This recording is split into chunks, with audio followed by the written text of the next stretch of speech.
There is a German winner around this weekend, Michael Schumacher, now a quadruple world champion. Today he drives Spa-Francorchamps, his favourite, the longest and quickest circuit on the F1 calendar. The Germans won here 4 times, not in '98 though. Coulthard on the receiving end of a rare slip by the Rainmaster. Oh, this is quite appalling. This is the worst start for a Grand Prix that I have ever seen in the whole of my life. Spa bites.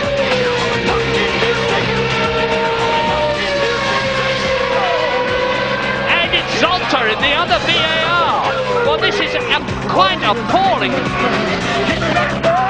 There's no such thing as a small accident.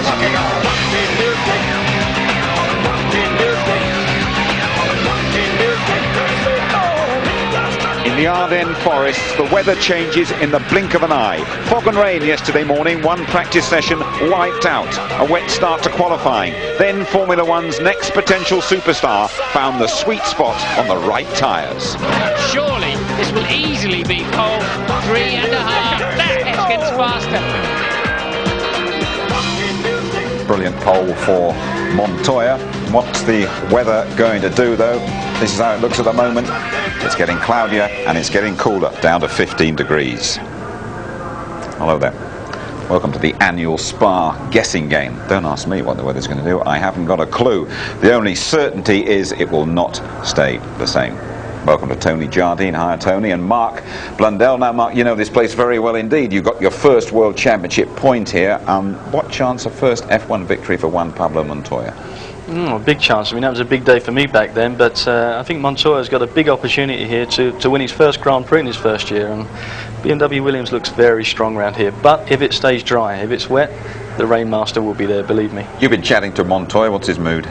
He's casual. I mean, you know, the guy's super casual, really, so laid back. Everything is in the in his stride, and today's going to be no exception. Tony, race day at Spa, always a special one.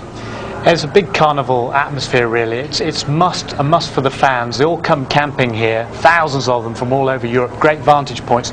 20 Dutch at our hotel last night, left at 5 o'clock this morning. They've got a waterproof dugout down at Pujon. They wouldn't miss it for the world. Okay, thank you, Tony. So then what drives Michael Schumacher? It's not the money. Latest estimates put his annual income at £99 million. That's around about $250,000 a day. So he's comfy. Producing the perfect season though for Ferrari, that's an unfulfilled ambition. He's going to have to help Rubens Barrichello on the way.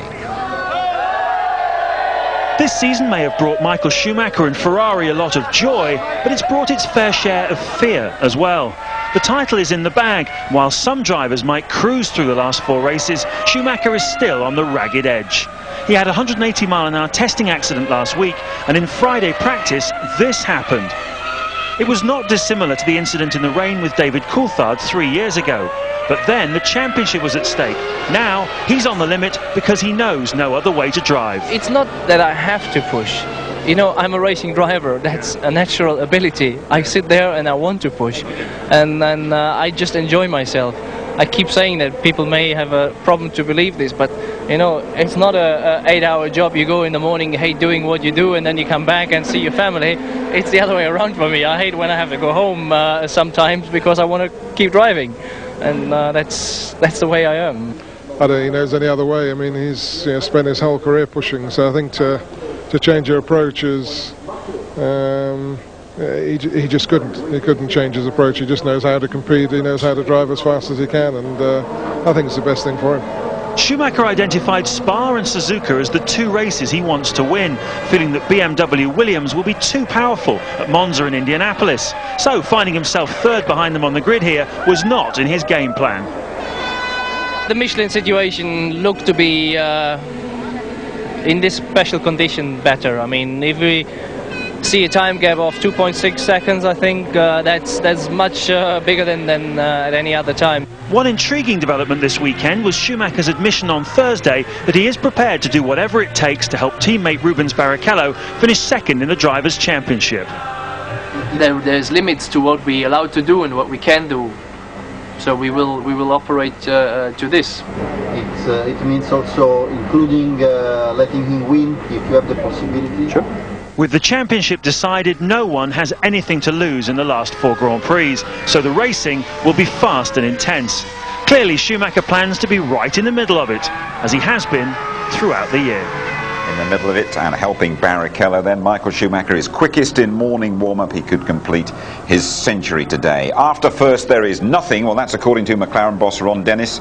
Barrichello and Ralf Schumacher are both in front of Coulthard on the grid. They could overtake him in the standings today. Hakkinen starting back in 7th. He has been on pole here for the last 3 years. Montoya is there this time. Meantime, in the Constructors, Ferrari champions again, but Williams, both cars on the front row. They could get even closer to McLaren, and every point like gold dust as Sauber, British American Racing and Jordan scrabble for that 4th place. Right, let's review the qualifying hour. Nothing really happening for the first 20 minutes, and then, Tony, all about being on the right tyres at the right time. But also about Michael Schumacher and Spa, because the 10th time he's been here, he's never had pole position, which is unbelievable. He was trying very hard to do that, and for about the longest time, about 15-20 minutes, he was out on intermediates, and he was doing, you know, 57s, then 56s, and he was the fastest guy out there. But they all knew that this track was drying. They all knew that they had to be out there in the dying seconds of this practice session, and then going on to the dry weather tyres, which Schumacher did brilliantly, but he didn't have quite enough temperature in those tyres, and he ended up in 3rd place on the grid behind the BMW Williamses. McLaren got it wrong, but the Williams, Montoya in particular, absolutely spot on. Montoya was fantastic. Williams' timing of the event was the greatest low for me, but they only had 2 options. The fact that they had the wet tyre or the dry tyre, the intermediate with the Michelin's not working. But Montoya sticks a lap together out the pits, which is good enough to put him up there. But the big thing for Montoya was his second lap. Second lap, heating the tyres. He knows where the track's good, bad or indifferent. Pushes a little bit more. He was 15 kilometres quicker than Ralf Schumacher at the top of Eau Rouge. That's impressive. The guy's been hanging it out, and rightly so, he sits on pole position. And finishing 2.5 seconds clear of Michael Schumacher, and setting that time as well, Mark, after 61 minutes of the session. There's no coming back from that, is there? And Tony, the McLaren boss Ron Dennis not happy and launching an official protest yesterday. What was that about? Well, yellow flags were out, and the car was off. I think it was Heidfeld's car down at Stavelot, and so he protested 17 of the cars for not slowing down during that period. So that meant that the stewards had to take it seriously, look at all the telemetry of the cars, see if they'd slowed down. But at 8 p.m. last night it was thrown out, and the grid stayed as it was because of the changing circumstances of the weather. Was that sour grapes from McLaren, or were they just looking to clarify things? I think clarity is the word there. Ron Dennis, knowing Ron Dennis as I do, he's always looking to clean up those grey areas. And if there is a grey area, and that really is one which came out yesterday, he wants to see where he can make it black and white. I don't think he got anywhere with it. It got thrown out, as you say, but he's always looking for the angle. Right then, Tony, race 14 of F1 2001. Just talk us through the grid. Well, Juan Pablo Montoya, superb second pole position in 3 races, and Ralf Schumacher alongside him for the second time for BMW Williams with front row of the grid. Heinz-Harald Frentzen, an incredible 4th. He said I was hesitant, but Prost forced him to go out on the dry tyres towards the end. And Villeneuve, 6th place, that's his best in 14 races. Great for him. Hakkinen out too early on the dry tyres, but Fisichella, best grid position for Benetton Renault this year. Coulthard radioed in for dry tyres. That was denied because of the yellow flags. Della Rosa out qualified Irvine again for the 4th successive race. Raikkonen and his teammate Heidfeld both had gearbox problems, and a lazy wrong tyre choice left him back there, and Button said the intermediate Michelins weren't working. Truly worst grid position for 51 races. Irvine back there, Bertie back there, and the last 4 on the grid were outside the 107% rule. Alonso, Verstappen, Marquez and Bernoldi, but they were allowed back in because of the weather changing. But it certainly was Williams' day. I wanted to be on the safe side, since I thought I was first with the time I had, so I didn't want to risk too much. Then it turned out to be not enough pushing. Yeah, I think the timing was perfect. I think Ralph's as well. You know, he was right behind me, so he had a slightly better track than me, but you know, I'll push a bit harder. We didn't have enough confidence in the intermediate tyres, so we decided to go with the dry tyres straight away, and that paid off then for us. You could almost see it coming, that we needed to be just out at the end on grooves, or as it turned out on the slicks. and I was having a bit of dialogue with the team, but unfortunately they didn't feel there was the time to make the change, so it was to try and make the best of a bad job, really, and we paid the price. We're 9th. They've paid the price, the worst grid slot for David Coulthard for 3 years. Well, since the Hungarian Grand Prix, a couple of high-profile drivers have swapped team, and another change at the top at Jaguar as well. He was a bold appointment as principal of Jaguar Racing, but now the experiment is over. Bobby Rahal has gone back to America after being deposed by Niki Lauda, who now assumes full control of the team. The flashpoint was an offer Rahal is alleged to have made to sell Eddie Irvine to Jordan. It was the final straw for Jaguar, although Lauda puts a different spin on it. It simply came about that Bobby was doing 2 jobs, one in America and one here.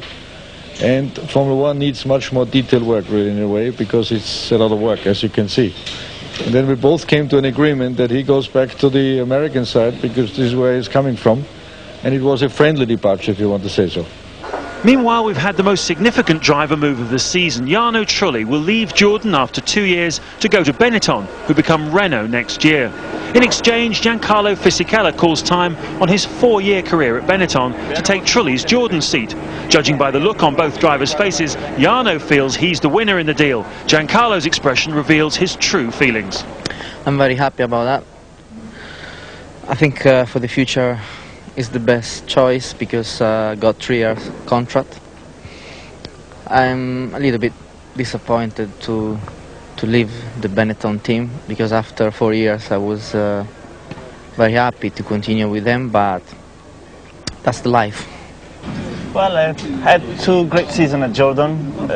It was a very positive experience for me, but I think I always look for something better, and I think Benetton in the future, I hope they will get better, because they are back in Formula One to win, and they already won 2 championships with Benetton in the past. We need to get back to where we were, able to win races and be able to compete at the very highest level, and the key to all of that is, for me anyway, continuity. And a 3-year contract with somebody as talented as Giancarlo was the key thing and the turning point of signing him.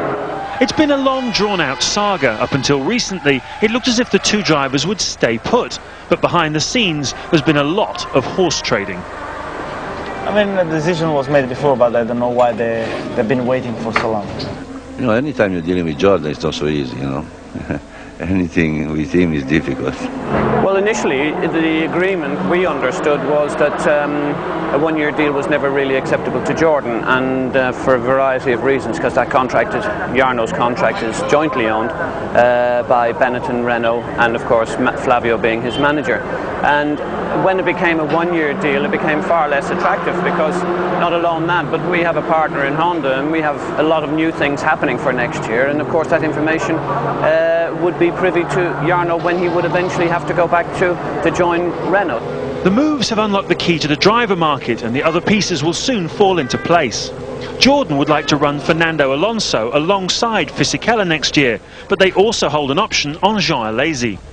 Minardi, meanwhile, plan to run Alex Young next year, and will give the lucky Malaysian his Formula One debut at Monza in a couple of weeks' time. Arrows may have a seat free, as Enrique Bernoldi is currently out of favour, while Prost would love to keep Luciano Berti and Heinz-Harald Frentzen next year, provided the finance allows. But one team still to confirm their drivers for next year is McLaren, although Mika Häkkinen's manager Keke Rosberg recently let the cat out of the bag by saying he's already signed Mika up to partner Coulthard for next season's campaign. Now, Marco, Giancarlo Fisichella saying, "I'm very happy." He looked miserable there with his switch. There wasn't a lot of fizz left in him, was there? But, I think he should be right to be unhappy. The fact that next year with Benetton was going to trigger off a $10 million deal for him, that's been taken away. But more importantly for him, the likes of Renault coming back in to take that team over, they will be strong. They're such a powerhouse. They have been winners in Formula One. He knows that's the team to be. It's going to go forward. Trulli's got the upper hand now with this switch. Certainly, they call it the Piranha Club, don't they? And Briatore and Eddie Jordan both taking little bites out of each other there. Well, Mark and I were talking about it earlier. I mean, Flavio Briatore almost corners the driver market controls part of it, because Trulli, Fisichella, Alonso, Webber, who's coming along, he controls that area. But what Eddie was saying there is Honda basically do not want to keep Trulli on for just that 1 year, and the rumour is that Honda are coming in with some very different technology for next year, quite a different engine, so they want to keep that to themselves. Just a word about Jaguar. You've worked with Niki Lauda, and can he pull the team round? Because I felt that Bobby Rahal wasn't doing a bad job there. I thought Rahal was doing a good job, but till you talk to some of the people on the inside. But the thing is, Niki is really, really prepared to learn, and he put his hand up yesterday after they messed up in qualifying and said, look, the buck stops here, which is a very good sign, but he's got a superb relationship with Irvine as well, and they're really working well together. And Irvine thinks he's going to do a super job, so do I. Thank you. Well, the motor racing world has been paying tribute to Ken Tyrrell, who died at the age of 77 after a lengthy battle with cancer. Here's Martin Brundle, Tyrrell driver in the mid-80s. It's a very sad time in Formula One. We've lost one of the great men of our sport, Ken Tyrrell. I'm here with Frank Williams, but first, Sir Jackie Stewart, as ever blazing across the globe somewhere, was very, very keen to say the following words. The world of motor racing's been hit terribly by the loss of Ken Tyrrell. He was one of a kind, and there will never be the like of him again. He had the integrity of a man with enormous conviction for the truth. He trusted people and he expected people to trust him. I certainly did. I never had a contract with him after the first year that I drove with him. He was like a father to me. He brought me along as a young driver, taught me about gear ratios, taught me how to behave and what not to do more than anything else. But I was only one of many that he brought along and guided into the higher echelons of the sport. Ken Tyrrell was a remarkable man, one of a kind. There'll never be the like again. It's the passing of an era, and motor racing has suffered a tremendous loss. Frank, you knew Ken for the best part of 4 decades. What memories have you got of him? I first met Ken in 1964, and he was certainly the class act for a number of years in his heyday in Formula One. I think he had Jackie Stewart well under control, and he gave him some very good lessons in discipline and approach, and between them they were quite a wonderful partnership. One which I tried to emulate, totally without success for many, many years until help arrived. Ken for me was a born racer, but there's quite a few of them about, but he also knew about racing. He understood it from top to bottom. Additionally, I would say for me, he had crates and crates of bottle. He had just an endless courage, and the best memory I have of Ken is standing up to Bernie in our very argumentative Formula One team meetings, time after time. The only one of us who ever really stood up to Bernie. He was totally fearless when confronting the man, got the better of him quite often, and we all loved to see that happen because we couldn't do it. The love of his family was first and foremost in his life. He was a very strong family man, but he was so into Formula One. As you said, he was an enthusiast, wasn't he? I mean, I spoke to him just a couple of weeks ago, and he was still absolutely on the pace. Every question he asked me was really, he understood Formula One so well. Yes, I spoke to him perhaps not as often as you, but once a month I'd call him, and the experience for me was the same as the one you've just mentioned. He knew what questions to ask. He was truly interested right up until his end. I think what it's all about really is we're missing Ken Tyrrell, but I think we're celebrating the life of Ken Tyrrell in Formula One. And look out for a programme about Ken Tyrrell on the weekend of the Japanese Grand Prix. That's in the middle of next month.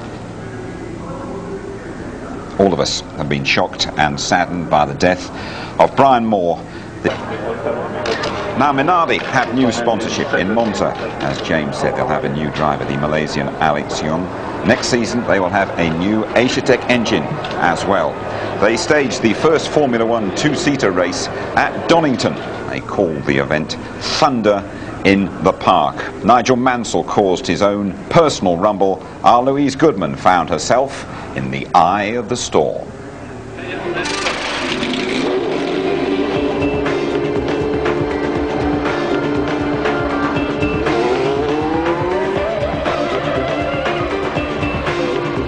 European Minardi team had no less than 5 two-seater Formula One cars at Donington, and the day certainly met with a roar of approval from the lucky fans who got to experience the thrill of Formula One firsthand. Just awesome. Amazing. Absolutely phenomenal.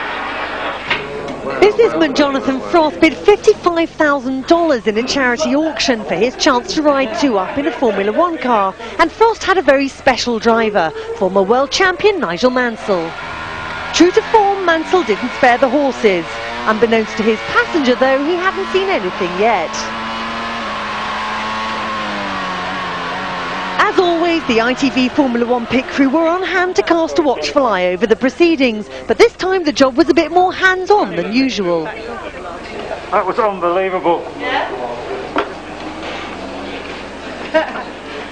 You know, I hope you're feeling fit, because I've just done 3 laps and I'm absolutely creamy crackered, and you've got 12 coming up. Why? So Why are you it's tired? physical. It's really physical. The G-forces on your neck, you know, we talk about them week in, week out on the telly, but you know, until you actually feel them, massive loads either side through the Craner curves, huge on the brakes, and once they get racing, you know, and they're trying a little bit harder and everything else, I think it's very physical indeed, Lou. It's a rolling start and history is being made over the line. 5 two-seaters. The first Formula One two-seater race into Redgate, the first corner. Then on to the Craner curves. Tarso Marquez leads from Brazil. Now we're riding with Nigel Mansell. 2 cars ahead of him as he comes out of Coppice down the long straight. That's Jonathan Frost. He paid £30,000 to be there and he's enjoying it. But now Paul Stoddart leads in the only red car. Watch it. Nigel Mansell going through on the inside. And he takes the lead as Tarso Marquez pulls out of the race, and he's on fire. His passenger is literally having a hot seat. Last corner coming up. Alonso leads, Mansell challenging, Stoddart is in 3rd place, and it's surely going to be Alonso winning the race. Oh, look at that! Look at that! And Mansell looks perfectly all right. They were very, very lucky indeed. They being Fernando Alonso and me in the back of his car. Front of us just slowed right up coming out the corner. Thankfully nobody was hurt in the accident, but in my experience the podium was a much more dangerous place. It was a day to remember in many ways. I've got this little souvenir of my Formula One experience. You've already put 1 mark on it. I'm just wondering if you want my mark. That's your time. Put your official one on it as well for me. That hurt me, that picture on the podium. Bit of a surprise. He normally finds the right end of the champagne bottle, doesn't he, Louise? But you were there, Tony. Quite an eventful day by the sound of it. I mean, she had a lump the size of an egg on the back of her head from that one. It was a real big hit, but we were very, very lucky because I sat in the driver's briefing with Nigel and Paul Stoddart, all the drivers, and you had to put on a show for the public. That's what it was about, but a controlled show. And what Fernando did, basically, with Louise in the back, he came around and realised, saw the checkered flag there, and eased off, backed off too early. Nigel, with the big prize winner in the back there, the man who paid $55,000, Jonathan Frost, right over the top. I was right there on the start-finish line with the film crews, and we feared the worst. The day had gone so beautifully, so brilliant. Look at this. Nigel had nowhere to go. And Louise said this huge black thing just came over the top of me, and everyone was fine. Paul Stoddart had Singer Kellis. They see him going off to the grass just in front of us. And he was declared the winner from the previous lap. Well, he got a flying ride for his money, I suppose, didn't he? But old habits dying hard with Nigel, or what? Nothing changes, Jim, does it? I mean, you know, wherever Nigel is in the cockpit of a race car, it's going to be dramatic. And somehow I don't think that plan worked, though, did it? I think it was going to be preempted that he was supposed to win that race, and it didn't go according to plan. But it all looked a little bit avoidable to me at that speed. Yes, well, we can actually have a word with Nigel, because he's paying us a flying visit here at the Belgian Grand Prix, and he's taken time out to chat to an old pal.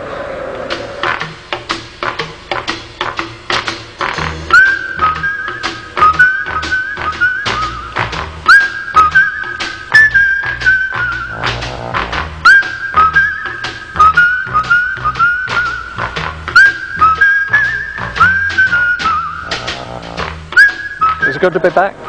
Yeah, it's great to be back. It's fabulous, and everyone in the pit lane. It's just, I think the astounding thing for me is, because I raced for a lot of teams over a number of years, is a lot of the engineers are spread out throughout the whole pit lane. Yeah. So I go to a team not expecting to know too many people, and all of a sudden Ferrari, there's old Williams, engineers. Exactly. McLaren, Yeah, it's everywhere you wonderful, go. wonderful. Yeah. What other changes do you notice? The traction control, I think, is too harsh coming out of the hairpin. I think as some drivers made it a little bit softer, they'd get out the corner even quicker.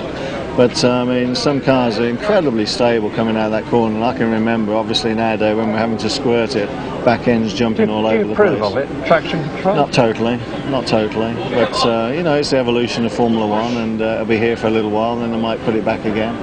But it does make a big difference. Now, you won here in '86 and you had umpteen second places. Opinions of it as a track? Oh, it's a fantastic circuit. It's one of the most beautiful circuits on the calendar, especially if the weather's you know, nice and the sun's out. It's up the top section. They've got some beautiful fast gear corners, which are very high speed, good a lot of G, and you just got to technically get it right. Well, now, Michael Schumacher, Nigel, has almost done. Before you say anything else, he's brilliant. He's done such a brilliant job, not just as a driver, but as a human being.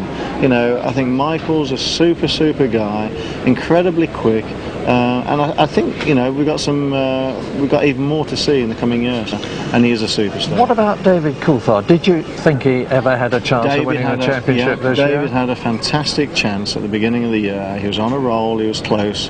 Now David's been let down, unfortunately, regrettably, by some reliability problems and also getting off the line. And whoever's, you know, whatever problem that is, it's unfortunate, because then the championship it went away very quickly. Ralph Schumacher and Montoya. Very quick. Both of them very quick. Ralph is now matured totally. The years he's had in Formula One, he's with a great team. Patrick Head and Frank, we know what a superb team they are, and the Williams team. I mean, they'll be winners next year. What about the old boy? Do you miss it? I do. When I've come back here today, it's just wonderful to see, you know, so many old friends, and you know, it's 20 years of my life, Murray, and it's even longer that when you put the formative years together. 50 of mine, mate. Yeah, I know. Well, it's actually 31 years of mine, but I didn't want to admit it, Murray. How did you roll the Minardi at the track? What happened? We had a totally choreographed race, and unfortunately, Alonso missed the last lap. No, I didn't actually. I think the driver in front shouldn't have been where he was, but that wasn't a problem. But when he came out the last corner and saw the checkered flag, he realised, I shouldn't have been here, and he backed right off and maybe brakes a little bit. You were supposed to win, were you? And no, you were going to win, Paul you were going to win anyway. No, it's all choreographed. I said during the race, I said if Nigel Mansell's playing shove me with his children, he's got to win. Not at all, Murray. Nigel, it's nice to see you. Thank you. Good to see you, Murray. Honestly, Michael, it wasn't my fault. It was down to that Fernando Alonso, believe you me. Nigel Mansell here chatting to Michael Schumacher, and Nigel Mansell will be absolutely delighted about a British winner here this weekend. His name is Justin Wilson. He's a 23-year-old Yorkshireman from Sheffield, the first ever British Formula 3000 champion. He's got a problem with his height. He's 6'3" tall. He is known affectionately as the Flying Giraffe. He finished second in Spa for the 5th time. This season he has won 3 times. Congratulations, and congratulations too from girlfriend Esther. Feels great so far, but I'm sure it'll be a while before it really sinks in. But we're working on it at the minute, trying to get an F1 test, and from there we know where to look. So we're just speaking to a few teams, seeing what the possibilities are, and just see what comes up. I knew it's going to be a long, hard task, and you know, to do it on merit rather than bringing the money is always going to be much harder. So I just hope that, you know, I can do enough to do that, be excellent, and it's what I've worked for all my life, and you know, hopefully that's what I'll be doing. Well done, Justin Wilson. I understand Eddie Jordan will give him a test later this month. When you rejoin us, we'll be driving Spa, all 22 corners, almost 4.5 miles around, top speed 200 miles an hour, plus Martin's grid walk. 20 minutes to the start of the Grand Prix. Still dry. You are back with us at Spa-Francorchamps. The majority of the drivers enjoy racing here. They respect the traditions, the test of their skills. We've had big accidents, though, in recent years. Remember Fisichella destroying his Benetton in warm-up last year. Here's Martin Brundle with the Italian's best qualifying lap. let's have a look at the difficult track conditions that have given us such a topsy-turvy grid for today's Grand Prix. On board with Fisichella, the lights are blaring green. We're in play down to La Source. The first corner, a right-hand hairpin. First gear just 40 miles an hour. Very, very damp on the exit and heading downhill to Eau Rouge. It's damp all around. What will Fisichella make of this? About 175 miles an hour in these conditions. A little confidence lift at the foot of the hill and over Radion. Now just following that very narrow, dry strip as accurately as he can as he makes the long haul up to Les Combes. Seems forever, doesn't it? 185 miles an hour, braking gingerly into Les Combes. Switch to the left. Stay as left as you can. Malmedy corner. Very slippery on the exit. Fisichella playing the throttle nice and smoothly. Downhill now. No braking problems. Just 60 miles an hour through this long apex. Over to the right immediately. The left sweeper. About 95 miles an hour. You build speed quite easily as you head down to Pouhon. About 130 miles an hour on the way in. Long time before he hit the throttle, but then he hit it very hard, building speed quickly towards the Fagnes chicane. Down to just 85 miles an hour. Even downshifting can be a problem in these conditions. Stay left. Be careful of that curb on the right. This time around, the white painted lines will be treacherous. You're heading towards Stavelot to join the old part of the racetrack. Again, quite gingerly applying the throttle and a long sweeping right and left-hander before Blanchimont, building up to over 190 miles an hour. The end of the lap is soon upon us. Not a hint of a lift through there. Amazing driving from Fisichella, total confidence, and now the bus stop. The cones on the left prevent you from taking too much of the curb. Sweeping through the exit is bumpy. It'll be very, very slippery this afternoon. Red lights are on. The session is over. Fisichella in the top 10. 20 years ago, Grand Prix weather forecasting was about as sophisticated as this. But times have changed. These days the teams are prepared to spend up to £20,000 a weekend on sophisticated weather forecasting facilities. After all, knowing when and where it might rain could win them the race. As we've already seen this weekend, Spa has notoriously unpredictable weather patterns, but specialist company RaceMet are able to make precise predictions from a mobile meteorological unit near the track. The primary weather search radar is what we're looking at the moment. That's got all the video data for each circuit that we work at, and we can track the weather in from about 2 hours away if it's significant rain, and here at Spa it starts locally anyway, so we can give the team a few surprises as well and tell them there's a shower only about 2 minutes away. It pops up that quickly, but we can see it all happening as it happens and give a team the up-to-date picture of the weather as it's hitting them. Leading on from that and giving us the background information, we've got 3 satellite receivers running through the right-hand screen, and then the left one, when the radios are working from Hamburg, we can tune into all the significant weather data that is being transmitted from there. From that we can see where the weather's coming from and how intense it's going to be. How precise can you be at Spa? Because it's notoriously difficult to predict what's happening here. To the minute. In any given part of the circuit, to the exact minute. We can tell you what time the rain will start, how heavy the rain will be, and what time the rain will stop at any given location. Well, the weather's always unpredictable here at Spa, and that means it's a lottery for the teams. Which way do they go on race strategy? 1 stop, 2 stops, how much fuel to put in the car? And usually there's a safety car as well. If we do get rain this afternoon, we're going to see these kind of tyres. This is an intermediate for a drying track, quite shallow as you can see, and this is a full wet tyre. These things are truly amazing. They will displace 4 of them on one car on a single lap of Spa-Francorchamps. They'll displace 12,000 litres of water. That's equivalent to filling 2 family cars full of water, or 25,000 pints of beer. Just look at them shifting that water. No wonder visibility's bad when you follow another car. Now, for most of this season, Michelin wets have been behind Bridgestone, but recently they've made a big step forward. But their intermediate tyre is still 2 seconds a lap behind the Bridgestone. So Williams would like it to either stay dry today or chuck it down. Anything in between, they could be in trouble. Well, the forecaster's told us he can be precise to the minute. You want to know the exact forecast, so do we. No joy, I'm afraid. The teams pay big money for that sort of information. But I have just been told it is starting to drizzle on certain parts of the track. So remember last year? Mika Hakkinen, one of the greatest overtaking manoeuvres, well, certainly of last season. One or two other people said of all time. It does rate up there with all time. Some of the great manoeuvres, I would say, of Mansell on Senna in '91 in Spain, for example. This is incredible at 200 miles per hour. Not just the bravery required, the precision required. And there was Zonta caught in the middle. Luckily, he held ground. He was like a sort of rabbit startled in the headlights. These two cars on either side of him, where the hell did they come from? And that got him the win. He'd been hunting down Michael Schumacher. Hakkinen had spun earlier in the race, but look at this. The precision and bravery is absolutely awesome. And just slipped in front of Schumacher under braking for a commit. It was brilliant. You'd have settled for one like that, wouldn't you? Oh, certainly. Very impressive indeed. But Zonta to me was like a London cabbie getting split by two courier riders on bikes. Yes, I think he went a bit ashen when that happened to him. I don't think he saw either of them coming.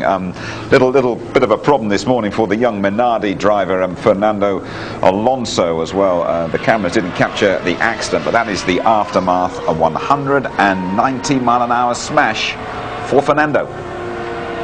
Fernando, that was a nasty accident. Tell us how it happened. Yeah, I had a problems with the front tires and the steer everywhere, and I touched the grass with the two left tires, and finished in the wall. But no problem, ready to race this afternoon. Your car's a bit of a mess, but no damage to you. No damage, only the leg a little bit, but nothing. Down to Martin. Raining down there, Martin? It is a little bit, Jim, believe it or not. Hello everybody and welcome to the grid. There's the safety car. We've sometimes seen this race started with that car. It does exactly what it says on the tin. It is there to neutralise the race. We're not expecting to see that for the start of today's Grand Prix, but you can smell it in the air. You can smell the moisture, and for sure it's spitting with rain. The team bosses and managers that I've spoken to are all saying that they're not expecting rain, but of course there's almost a little microclimate here, all of its own. Well, if you've looked at the grid, you will have noticed that there are 3 German drivers and nil English drivers, but we still win on aggregate in that case then, don't we? But the pole sitter, Montoya, doesn't want to talk today. I gave him a thank you very much, Karl-Heinz, that's much appreciated. He wants to keep concentrated, he's desperate to win his first Grand Prix. So let's see if we can find fellow front row sitter Ralf Schumacher. Is he around? Can't see him anywhere at the moment, so he's obviously off the grid. Can anybody see Ralph? I wanted to have a quick word with him, but maybe I'll come back and find him in a jiffy. So there's a very topsy-turvy grid, and in 4th place, incredibly, we have Heinz Harald Frentzen. Let's see if I can find this particular German driver. Poke around in here. Is he up to talking today? Yeah? Heinz Harald, quick word for ITV? Yeah. Good stuff. Congratulations, 4th place on the grid. Did you expect that before you came here? No, actually not. It was very special circumstances yesterday in qualifying, and I have to say we are very happy with this result, but we're going to see now in a race how competitive we can be on constant conditions. It will be tough for us, that's for sure. But you were quick in the warm-up. Yes, we managed to improve the balance of the car since Hungary, and we have made some steps forward, so it will be better anyway since Hungary, that's for sure. I don't know whether you noticed, but both Jordans are behind you on the grid. Well, I didn't look that far behind, actually. Nice one. So what weather are you expecting today? Well, for me it's okay. It can happen everything. If it rains or not, it's good for us. If we have some action in a race, yep. Good luck. Thanks for talking to us. Let's have a little wander around and see who else is around. If Rubino is in his car yet or hanging around, I wouldn't mind seeing Rubens. He's, well, I won't see Rubens here. This is Michael's car. Rubens is behind. Michael has done his normal TV interview. He only does one, and that's for his contract with the German TV. Rubens has had a very quiet weekend, really. We haven't seen too much of him this weekend. How long have I got left? I've got a minute left. I don't know if we can have just a quick word before he gets his earplugs in. Just a quickie before your earplugs go in, Rubino. I was saying a rude word here. I hope you haven't got that. No, we didn't pick it up. Okay. I promise you. I didn't hear it anyway. Everything okay? You've had a quiet but successful weekend? Well, I think it's very successful on the point of, I was the first one to have the wets on qualify. but I'm back in 5th. Didn't have a very good warm-up, but I didn't have a good one either in Hockenheim, so I'm hopeful. Yeah, and what weather are you expecting here at Ferrari? It's very difficult, but as you know, it's going to rain at some time during the race. It's going to rain. All right, somebody trying to stick something in your ear. I'll let you get on with it. Back to you in the studio, Jim. Thanks very much indeed, Martin. Don't worry, you'll sort out those Ferraris for the race. Let's get a couple of final thoughts. So we Mark Blundell first of all. I think good opportunity for Montoya. The problem's going to be whether it's going to rain, and as anybody knows, it could happen any minute. And if that does happen, Ferrari Michael Schumacher will come to the front and go into the distance. Tony Jardine? Well, just going to really enjoy it. He's, savouring the Belgian Grand Prix, especially with the mixed weather conditions. Anything could happen, but I'm really going to enjoy it. Thank you very much indeed, Tony. So there we are then, the cool Colombian Juan Pablo Montoya on pole, and Montoya out to emulate Michael Schumacher and win his first Grand Prix at Spa-Francorchamps. German sport needing a spot of tender, loving care today. The world champion a win away from that 52nd victory, and that would make him the most successful driver of all time. 51 apiece, Michael Schumacher and Alain Prost. We've heard from Heinz-Harald Frentzen, very relaxed indeed. Jacques Villeneuve, two jokers really in the top 6.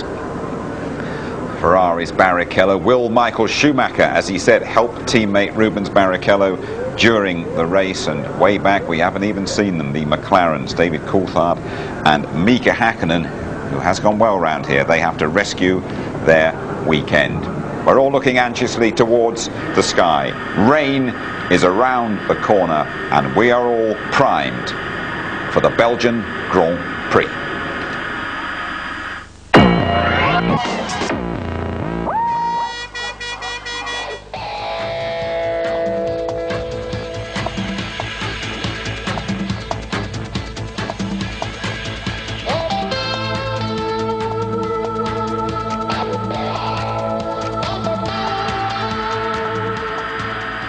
It's the Belgian Grand Prix, round 14 of the championship. You are back with the ITV F1 team at Spa-Francorchamps, along with Monaco, accepted as the driving test of the year, starting with a 160-mile-an-hour dash to the first corner. Let's join Martin Brundle and say a very good afternoon to Murray Walker. What a fantastic place this is. I love it. And look, there is that 160-mile-an-hour dash down to the first corner.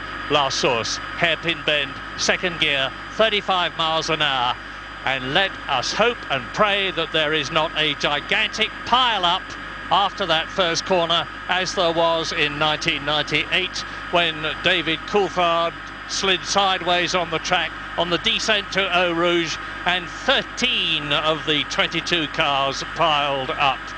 Because if there isn't, it's going to be absolutely fabulous, because as a result of yesterday's weather, where it started wet for qualifying and then dried out, we've got all sorts of people in places on the grid we don't expect to see them. He's not one of them. Michael Schumacher's third on the grid, behind the superb Juan Pablo Montoya and his brother Michael in the Williams. But you've seen Martin talking to Heinz-Harald Frentzen, fourth on the grid in the Prost. Amazing, but he's gone very well today in the warm-up, sixth fastest.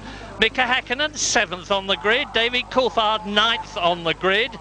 Down there in 12th position is Kimi Räikkönen, who was 3rd fastest this morning, knows this Spa circuit very well. Nick Heidfeld, his teammate in the other Sauber, who's been doing so well this season, is down in 14th place. And Jarno Trulli, who started 2nd on the grid next to Mika Häkkinen last year, is down in 16th position. So there's going to be some fantastic, we hope, carving through the field by midfield and tail enders. This is a track where you can overtake Murray if you've got some speed through Eau Rouge and getting the slipstream on the long climb up to the Le Coum chicane. You can pass cars here, and also if you're brave into the bus stop, there's a few tears shed there usually at some point through the Grand Prix here. What they have to be careful of is that first corner. Everybody concertinas up the inside. You can go down the outside. Occasionally then you get caught up in the incident, and often we have a spinner on the exit as they're over anxious to get on the power to get down to Eau Rouge for the first time. I'm assuming with traction control we're likely to see less of that this afternoon than we would normally see here, but occasionally you can also lose the car on the way in there. The momentum starts and you don't collect it up. So it's going to be a strange afternoon, strange qualifying session. Remember, they only had 45 minutes of running yesterday morning before qualifying. That's why it's so topsy-turvy, and we have to assume, as you say, some drivers will be coming through the field. This man, Michael Schumacher, started 16th and won the race, passing 15 others, including myself, with a certain amount of ease. He was stunning that day, absolutely stunning.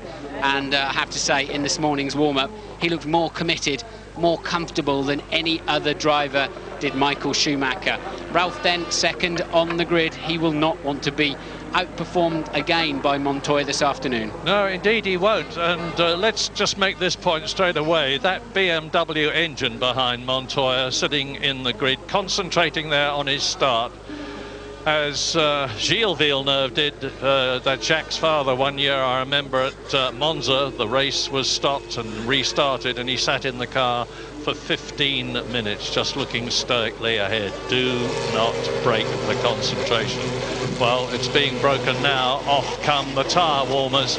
Those tyres are too hot to put your hand on now, and they will get hotter still when they get up to race temperature. Not very much hotter, but as much grip as possible.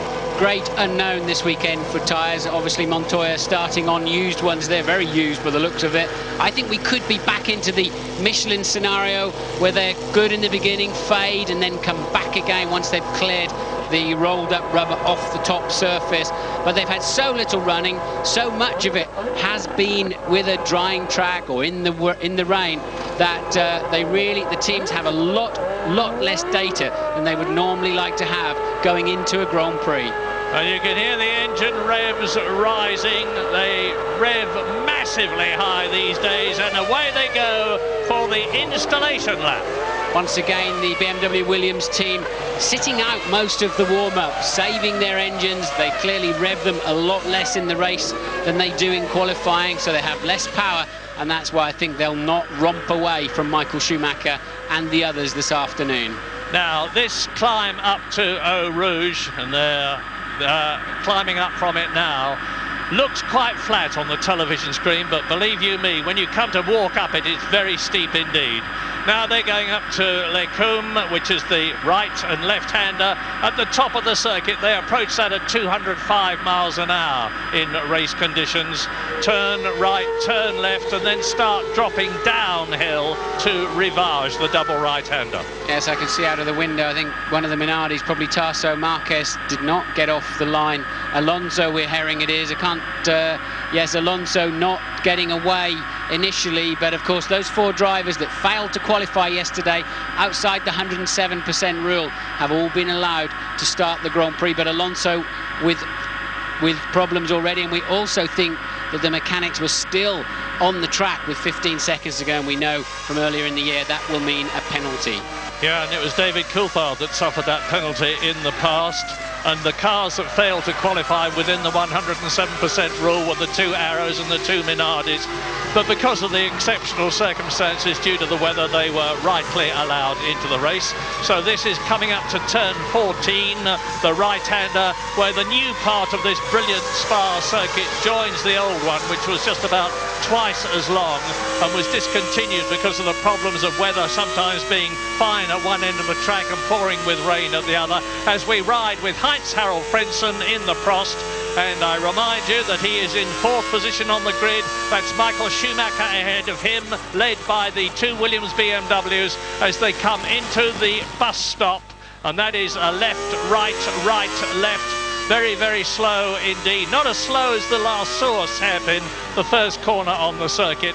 And this is where Montoya will, I'm sure, start to slow down and let the rest of the grid assemble behind him so that he spends the minimum time possible on the line and thereby risk burning out his clutch. So that's Pedro de la Rosa, Olivier Panis, Kimi Raikkonen, the rest of them pouring through. Jenson Button in the Benetton. Jarno Trulli well down on the grid because he's down in 16th position. Eddie Irvine only 17th in the Jaguar. They're not expecting to do well here. This circuit doesn't suit them all that well. We're with Heinz-Harald Frentzen on the line. Slightly difficult start. It does incline backwards, and you have to be careful not to let your car roll here. so they'll be using hand clutches, left foot gently on that brake pedal, and something around 10,500 RPM, but not yet. Not until those famous lights start to appear. Cross your fingers and join with me. Let's hope that there's not a pile-up after turn 1. Car stalled, it's Frentzen. Frentzen stalled his engine, and he's got to let them... Are they going to abort the start? Yes, they've aborted the start. Charlie Whiting, the race starter, has aborted the start. Well, that's a good thing in many ways, a bad thing in others. It's a very good thing because there's always a danger if you're at the front of the grid that someone behind will arrive doing 100 miles an hour from the back of the grid to the front and pile into you. You remember when Schumacher and Bertie had that problem earlier this season. Well, race stopped, you see, but it never actually started. Frentzen will not then start from P4. He will start from the back of the grid. I do not believe they'll refuel the cars. They will reduce the race by 1 lap. If a driver clearly demonstrates he stalled the engine before they hit the start procedure, the final part of it, then they will always abandon the start, especially if the car is near the front. An electronics glitch question mark or a Frentzen glitch? Who knows, but you've got to assume that he pulled for first gear and either didn't have enough revs on or the clutch was still dragging a little bit. Remember, Frentzen was always seeming to have problems with the Jordan too. It seems like he doesn't like these launch control systems much. Terrible luck for him because he worked so hard yesterday to get into that totally exceptional 4th position on the grid. Where would I have expected him to start in the Prost? Well, to be honest, I think about 14th on the grid. This, after all, is only the 2nd race that the German has driven for the French team in after having been fired by Eddie Jordan from his team. So we immediately go into a restart procedure here, and we'll have a look and see how many minutes they apply to that. Normally it's a 10-minute procedure, and we're understanding the restart is 9 minutes past the hour. That's 9 minutes past 2, and we'll take this opportunity for a short break. And if all goes to plan, it is now 8 minutes past the hour here in Belgium, or presumably it's 8 minutes past the hour everywhere in the world, but it is a different hour in Belgium than it is in England, for instance. And there should be just about 45 seconds to go now before the 2nd start, or the 2nd attempt at a start, after Heinz-Harald Frentzen somehow succeeded in stalling the Ferrari, the Petronas badged, the Ferrari engine in his Prost. The Petronas, of course, is in the Sauber. And there is Montoya waving his hand as they take the tyre warmers away. Now there are 25 seconds to go officially to the attempt to get this race going. Montoya getting a bit agitated there. I think he felt that they weren't clearing his car, and the yellow flags are waving because we think Montoya has stalled the engine. No. So Montoya then, now we know why he was getting agitated. The car has no motor running at this time. What will they do with this? He will have to start from the back of the grid. They did not hold Frentzen back. That's strange.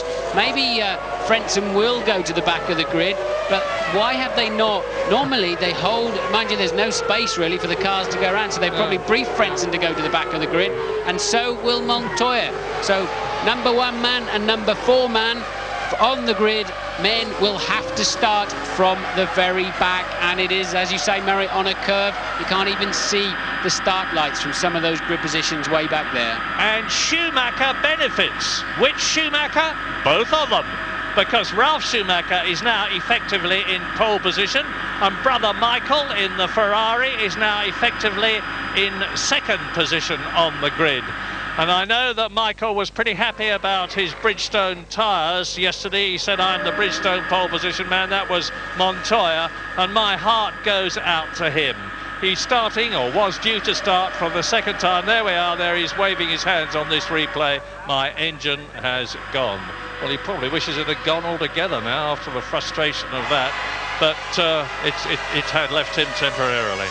Well, he's got enough speed to do something. I mean, it's bad for him, but it's good for us watching this race. This is going to be an interesting Grand Prix this afternoon, no doubt about it. And there then is Frentzen, who has fallen to the back. I think they didn't hold him on the grid because it's so narrow here, and especially with Montoya stalled on the grid as well. That was a smart move, so they let Frentzen go, but he's clearly been briefed, and he should know anyway. All drivers should read the regulations. He must start from the back of the grid as the penalty for holding up the start proper. And I remember many years ago, Andrea De Cesaris, and one of the reasons this came in was De Cesaris had forgotten to put his air plugs in on the start. There's a surprise. So switched the engine off, and to make sure that nobody else started. And of course in those days there was no penalty, so that's the sort of things we used to get up to, but no longer. Wrote off more cars than anybody else. 12 McLarens in one season. However, Montoya now joins the men at the back. It's starting to get more interesting at the back than it is at the front. I joke, of course, with the two Schumachers up front, making it a race of their own, no doubt, with Frentzen no longer behind them immediately. And of course this is now going to be a 43-lap race rather than a 44-lap race as originally planned, and that'll take about 1.5 hours, even if it does not rain.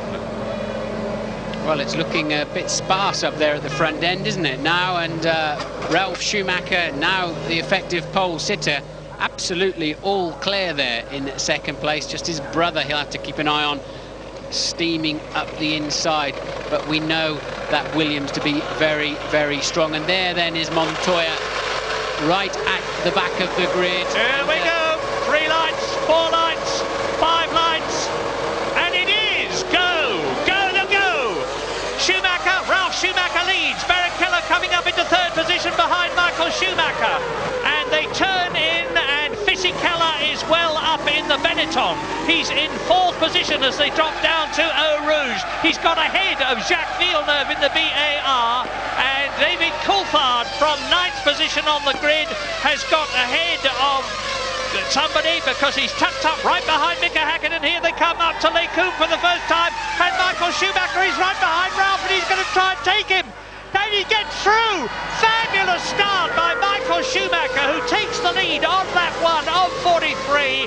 He's going to take a lot of stopping now. Barrichello 3rd, Fisichella 4th, then the 2 McLarens 5th and 6th. They have made progress. Michael definitely got in the sweet spot behind that Williams and found a great toe. You have to assume he's on lower fuel. That really was an easy pass, a lot more speed. We know that they've had to knock some revs out of that BMW engine for the race, as I spoke about earlier, but I'm surprised at just how much under pressure Ralf Schumacher is, and we'll have to see.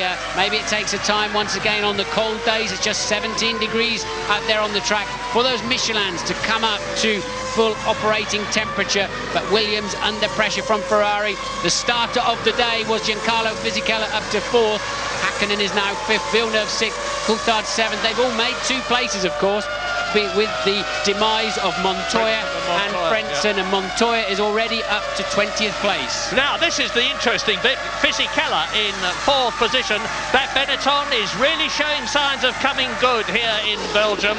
It's got a completely new aerodynamic pack, engine changes for the Renault, and Fisichella, if he can hold on to this 4th position ahead of the McLarens, will be doing a cracking job, and everybody is really getting the hammer down now. Schumacher leads his brother by 2 seconds. And look at Jenson Button up into 9th place. He's just been passed on that last lap, actually, by one of the Saubers, but Button from 15th up to 8th towards the end of the first lap, and then just losing a place in the bus stop. And that is an alternative view of the fabulous Eau Rouge corner.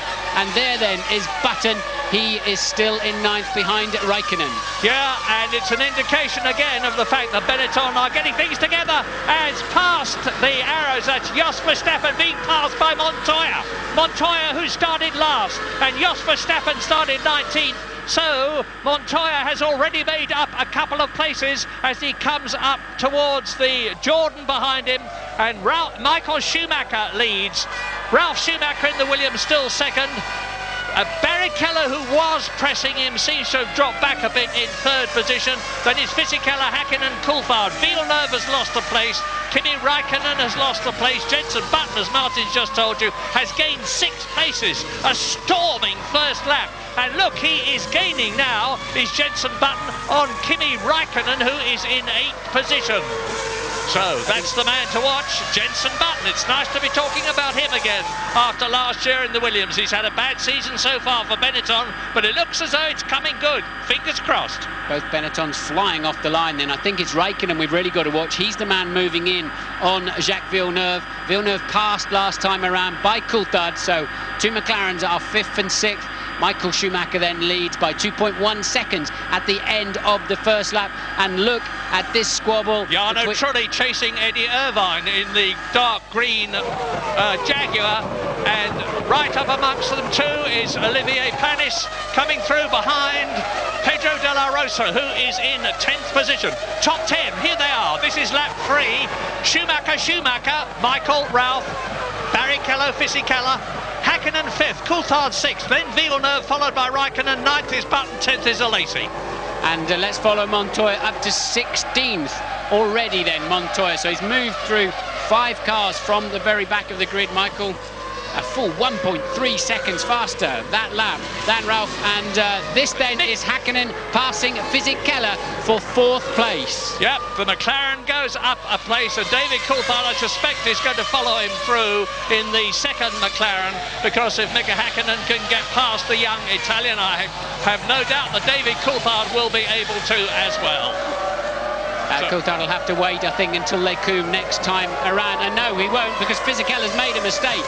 Fisichella made a mistake through the left-hander, and Coulthard then easily making his way down the inside of Pouhon and pulling away. Villeneuve now attacking the young Italian. Yeah, Canada chases Italy. Jacques Villeneuve in the BAR, who started 6th and has therefore lost a place, coming up behind Giancarlo Fisichella's Benetton in that position, and right behind them you can see Kimi Räikkönen in the Sauber. So Ferrari leads, Williams 2nd, Ferrari 3rd, now down up into 4th and 5th places, the 2 McLarens. Down to 6th goes Fisichella in the Benetton, and Jacques Villeneuve, the world champion of 1997, has beat. Räikkönen's going to have a go up the outside here, and I think he will make the pass on Villeneuve. Räikkönen very, very fast through Blanchimont and under braking into the bus stop. Magnificent driving there from the young Finn as he takes away Villeneuve's 7th place. Yeah, brilliant by Räikkönen, but let's not forget that he's in the superbly balanced Sauber as Mika Häkkinen runs wide and David Coulthard on the outside of Fisichella. Yeah, that's a replay of Fisichella's mistake and Coulthard taking the place. And look at this little traffic jam. Yeah, and we're on lap 5 now out of 43, remember, not 44, because we've lost a lap due to having to restart the race after Heinz-Harald Frentzen stalled his car. And you can see the McLaren getting a bit loose there as he went through Eau Rouge. Ralf Schumacher 2nd, Barrichello 3rd. Look at the gap between Barrichello and Mika Häkkinen. It is 4 seconds. Michael Schumacher, obviously the fastest so far. His fastest lap, 1 minute 50.5 in round figures. Car getting in shape was actually Montoya. He's now up to 15th place, having passed Irvine, but really working hard through Eau Rouge. We saw from that overhead camera the Michelin's not working well at the moment. It's the Bridgestone runners that are on the move. Yeah, and Heinz-Harald Frentzen has not done as well from the back as Montoya. Frentzen, who started last but 1, that's to say 21st, has got past Marquez and Bernoldi and is now in 19th position.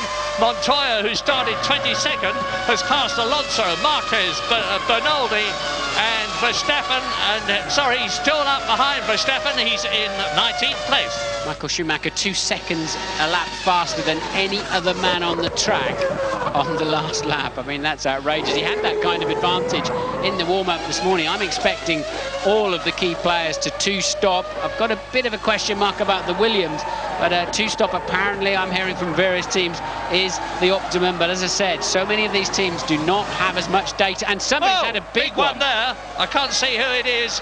Pile of tires, and There's a Jaguar and a Prost, so we think it's Bertie and Eddie Irvine. Yeah, it is Irvine. And that Prost is a long way into those tyres. Where is Here it is. There is Bertie in the yellow helmet. This is a replay, of course, and they touch as Eddie Irvine goes past.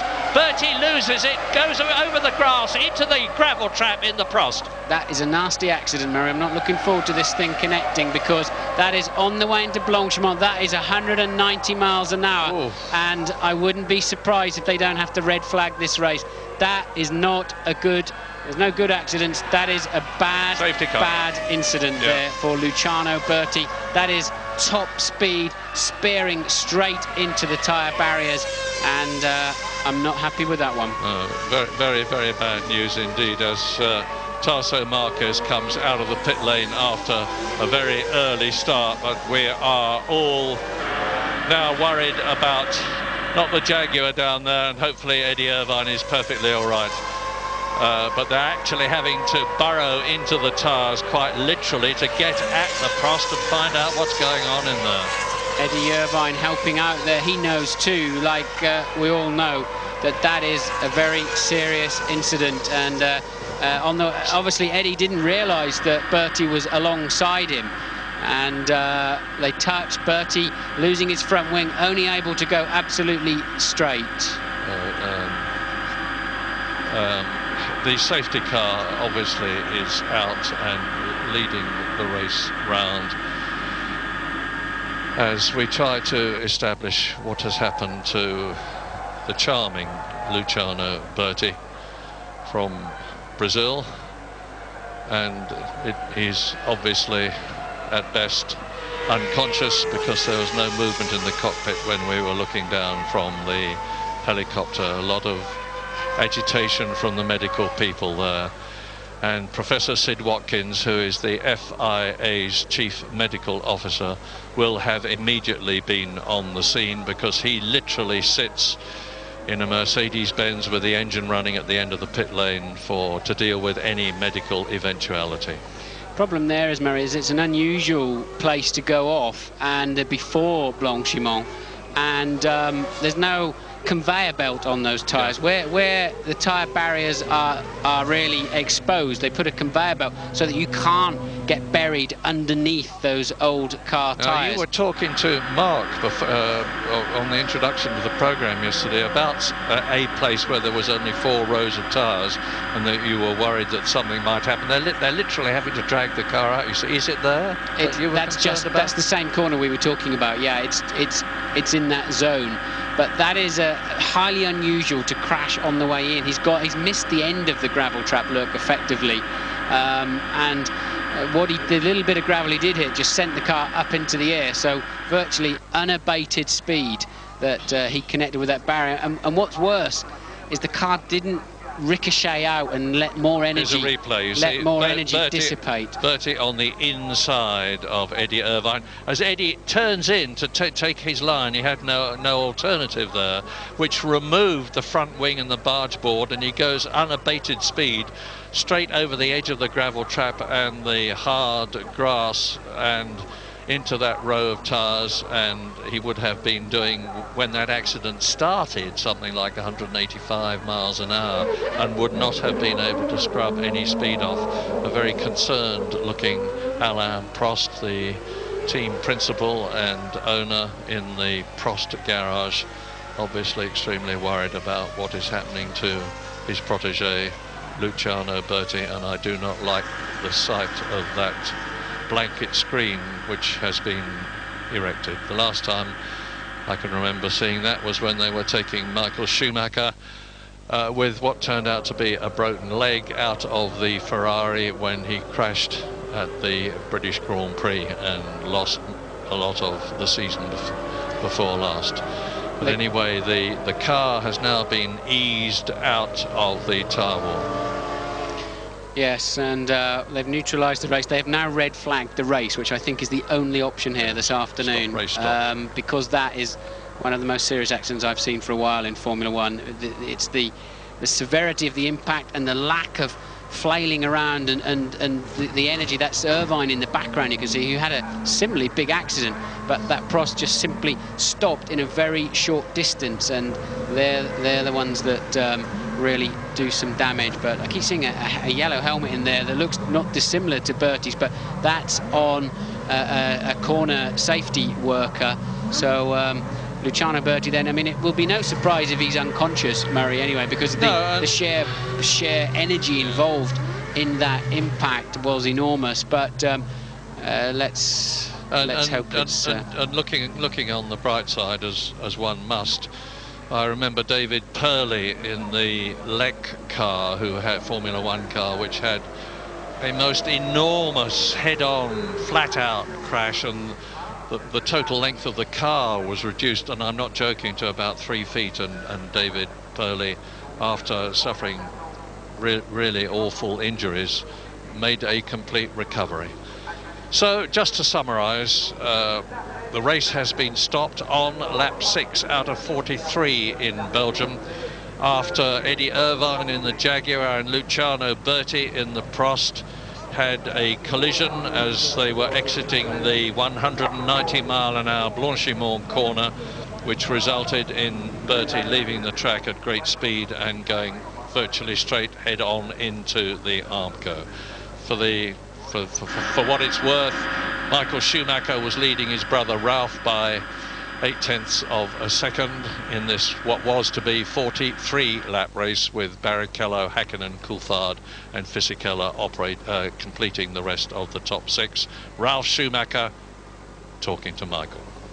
Yeah, they'll be discussing the incident. Michael 5 seconds slower on that last lap. He'd lost 5 seconds of the lead. Clearly responded to the safety car boards that had been put out and the yellow flags before we went into a red flag procedure.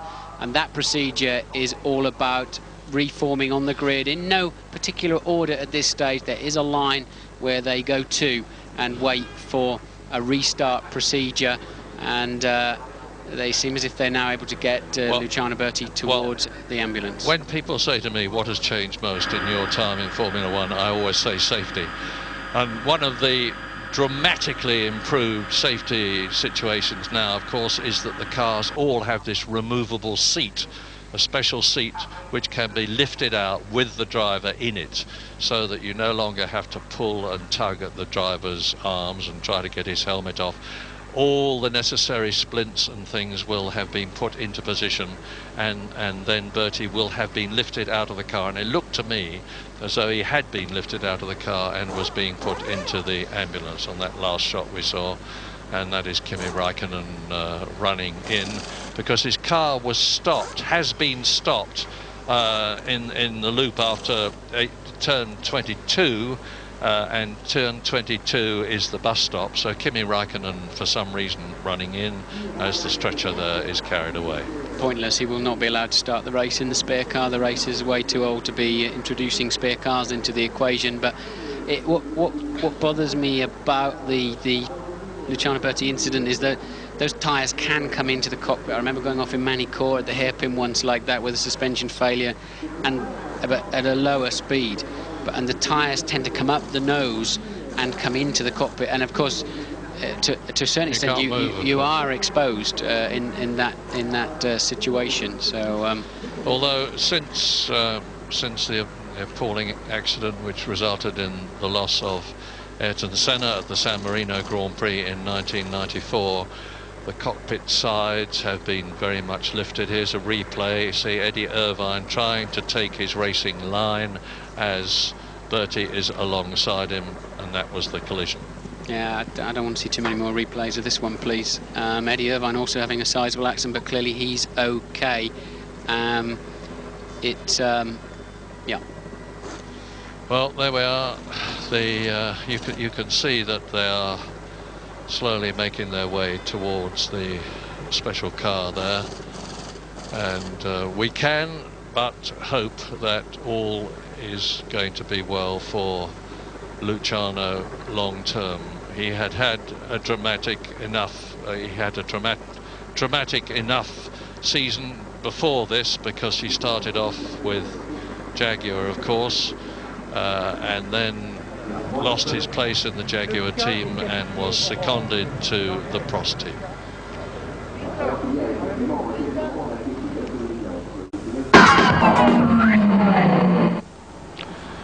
You see the scene of the Luciano Berti Eddie Irvine accident on the exit to Blanchimont, and Louise Goodman is in the pits.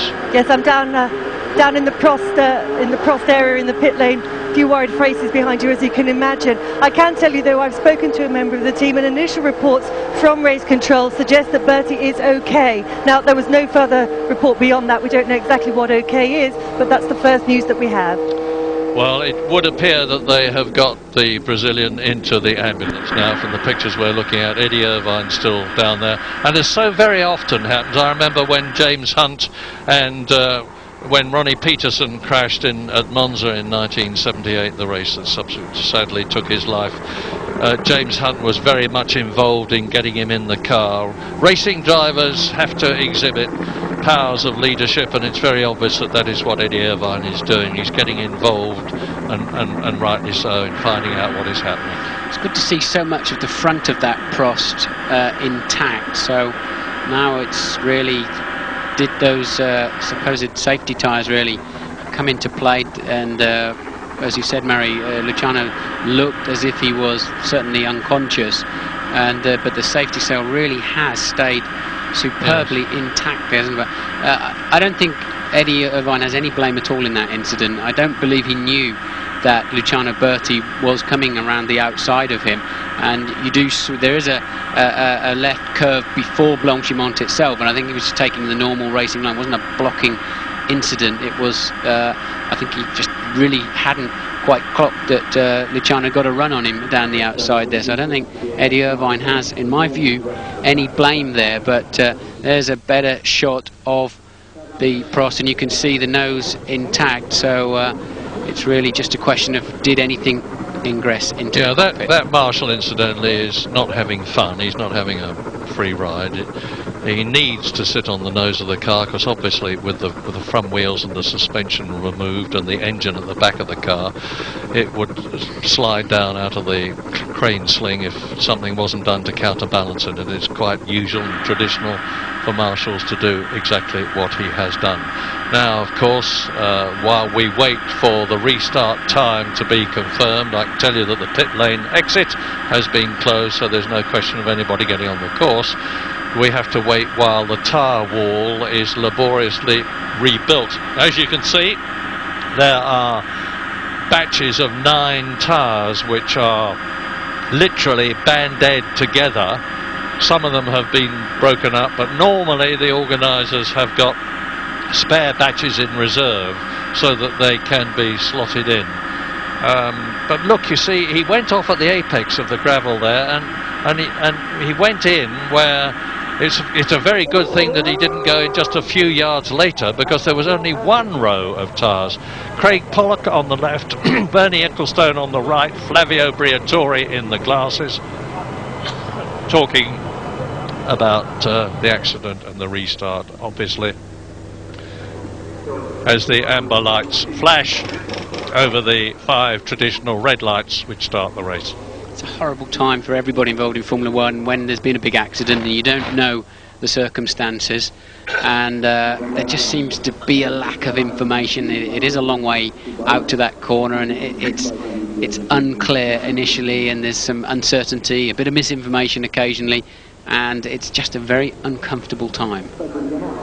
So you can be absolutely sure that as soon as we get any information, we will tell you what happens. I'm like you, Martin. I think I've seen enough of this, but here it is again. Bertie continues across that very narrow section of the gravel trap. Look, you see about 10 yards further on, and there would not have been 3 rows of tyres there, the 9 tyre depth in all. There would have been at best 2 and probably 1, and those are the shattered remains of the Prost, and you can see what a colossal hit it took, with the radiators torn off, with the front suspension torn off both sides. That's Willie Rampf on the left, who is the Sauber designer, Jackie Eckelhardt, who is one of the race engineers. Michael Schumacher getting back into the car. I don't know why at the moment, because we still have no restart time. He's obviously checking out something inside the Ferrari, but the safety belts are being done up. Matter of interest, the driver cannot do up his own safety belt satisfactorily. The mechanics have to do it for him, because terrific tension has to be put on them to retain the driver. And that's one of the things that hopefully will have helped Luciano Berti, because he will have been, like all of them, very, very tightly strapped indeed into the Prost, with a belt over his right thigh, his left thigh, round his waist, over each shoulder. They come to a common junction and a common release mechanism. Louise, what's the news? Well, I'm just standing in the pit lane with Nicky Lauda. Eddie Irvine has just come back in the safety car and walked through the garage to the shop, but he did have a word with Nicky on the way through. Nicky, what did he have to tell you? He says Luciano is conscious, which is very good after this incredible impact, and now they're going to check him out in the hospital, but it looks not as bad as it did look before. Did Eddie give you any more information about how the accident happened? No, I mean, it was easy to see in the television. He was on the inside, and then they both collided with that high speed, and then Luciano just went off into the wall, basically. Thanks, Nicky. That's good news then. If, let us hope and pray that what Nicky has said is not only true but will be amplified to indicate that Luciano Berti is indeed alright, and if he is, it will be a racing miracle and yet another testimony to all the efforts that the Fédération Internationale Automobile, the governing body of motorsport, led by Englishman Max Mosley and Professor Sid Watkins and the FIA Race Safety Committee, do to make racing safer.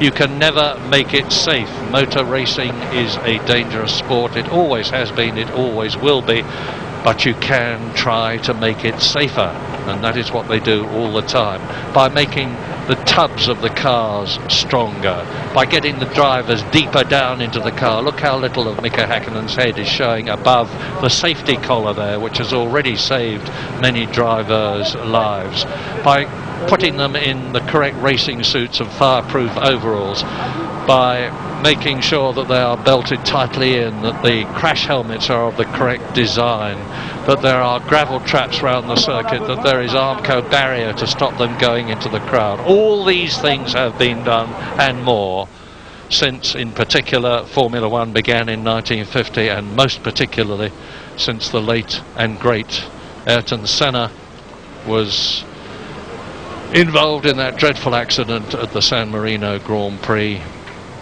being pursued by Michael Schumacher in the Benetton in 1994. And you did, at Rubens Barrichello, and that is the ambulance that will have delivered Luciano Berti to the medical centre, which is the building with the grey roof. Magnificent facilities at every Grand Prix circuit now. Also taking a bit of a heart, I think they delivered the damaged chassis back to the Prost garage rather than to a Parc Fermé or neutral area, which also gives good indications as far as I'm concerned. But certainly that information through Louise and Eddie Irvine, Eddie was right there on the scene, so he's got as good a view as anybody of all of that, and also the fact that the other Prost is still on the grid gives me a little bit of heart. And me, Alain Prost, the man. What a dreadful season he has had, with all sorts of financial problems. I hope they don't think that is a rebuilt tyre wall that's satisfactory. I don't. That looks to me like a bit of a Fred Carno reassembly, and Heinz-Harald Frentzen. Now, let us hope and assume that Luciano Berti is all right, in which case we can speculate about what is going to happen on the race restart. Will they be restarting it as a new race over the originally intended 44 laps? We had done 4 laps and we're on lap 4. That is the collar from the plastic collar which goes round the edge of the cockpit from the Prost car, which is rightly being returned to the organisers and the Prost pits to have a look at what resulted from the accident in the way of car damage, because they will be looking on this as yet another opportunity to make motor racing in general, Formula One in particular, even safer. Now I can tell you that there's going to be the race is going to be restarted. There's going to be a new formation lap, and it's going to be in just under 3 minutes time.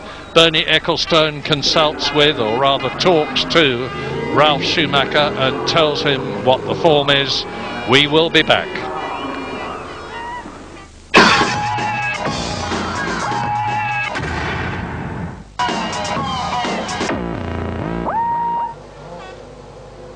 With 4 full laps completed, there is the new grid. This bizarre thing going on at the front of the grid. Ralf Schumacher still up on jacks. The mechanics had to get off in that 15-second period, otherwise he'll get a stop and go. But he'll start from the back of the grid. He's still on the jacks. They've got their synchronization of the procedure wrong. And there is Ralf, absolutely, I've never seen this before, stranded on his own jacks as they were preparing to put the car back down on the ground. They had to clear the grid. They got caught out by the 15-second rule.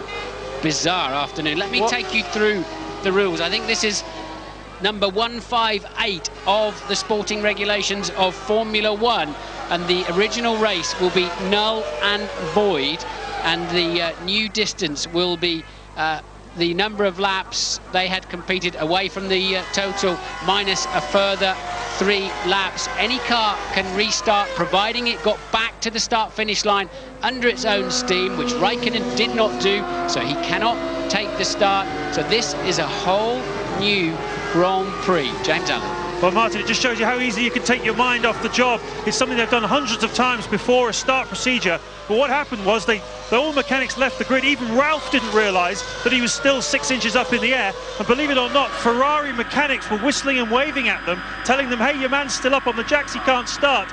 Suddenly it dawned on everybody, this awful realisation that the Williams car was stranded. Another bad mistake by the team in just a few minutes. Martin, let me be clear about this. 4 laps had been completed, plus 3 is 7. The original race distance was 44 laps. My assumption, therefore, is that this will be a 37-lap race. Does that ring well with you? I haven't done the mathematics, but I'll read you the clause. The length of the restarted race will be 3 laps less than the original race, less the number of classified laps completed by the leader before the signal stop was given. So I believe you're right, Murray. It'll be the original distance minus 7 laps. So take it from us that whilst we check officially, because we are standing here in a commentary box, that our assumption is that it will be 37 laps, probably less the one. Yes, I think less the one that they are doing now. 36-lap race. So unless I'm very much mistaken, it's going to be a 36-lap race. As you look at Kimi Raikkonen's car there, he walked in, and I presume that he is not going to be allowed to start. It's a repetition, a repeat of the gearbox problem that both he and Nick Heidfeld had in qualifying yesterday, and which resulted in them, instead of starting about 6th or 7th on the grid, starting down in 12th and 14th places. The drivers don't like restarts, Murray. They consider it the most dangerous part of Grand Prix racing, and they're never happy with restarts. So the race will be 36 laps. It is clear. 36 laps, Michael Schumacher in pole position. No Ralf Schumacher there, because he's going to be starting from the back. What a dreadful race it's turning out. There is Ralf Schumacher, sort of in the middle of the pack. Heaven knows what he's doing there. Michael Schumacher up front. There is Mika Häkkinen. He's going to be 4th. He's got a clear run. He's on the right of your picture, on the left of the grid, therefore.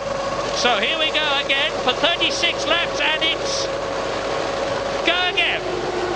Schumacher leads, Barrichello up behind him, and Fisichella making a storming start. Incredible start. up into second position ahead of Barrichello in the Benetton, and Montoya runs wide and is taken by about half a dozen cars. I think Button had a stonking start again as well. We've got a damaged Sauber, now we've got a damaged Jaguar as well with a clumsy mistake by Della Rosa. But I think we've got two Benettons well up front, both McLarens slow away, and Michael Schumacher then an easy lead. Who's next? It is Fisichella. Look at Button up in fourth place, under attack from Coulthard. Coulthard takes away Button's place. Magnificent start again from those two Benettons. Schumacher, Fisichella, Barrichello in third position, the two Ferraris first and third. Behind them is the McLaren of David Coulthard, it looks like to me. Check on that. As Michael Schumacher streaks away in the... But look at this, Benettons in second and fifth places after the season that they have had. And that is Fisichella, pursued by Rubens Barrichello, then the McLaren, and then the second McLaren. So it's David Coulthard, and touring in the Sauber of Nick Heidfeld, who started down in 12th position. As you look at Fisichella, Barrichello, then the McLaren coming through to complete the first lap in this restarted race, which is going to be 36 laps long. Race leader, Schumacher, Fisichella, Barrichello, up into the bus stop. Barrichello having a look at the back of the Benetton. Is he going to try and come through at the bus stop? No, but Fisichella chops him off, and into and out of the bus stop they go now. Through to complete the lap, and Button holds his position. Michael Schumacher is now on lap 6 because that is the situation. Remember, they had already done 4 laps, and the race order now: Schumacher, Barrichello, Ferrari, and our screens go blank.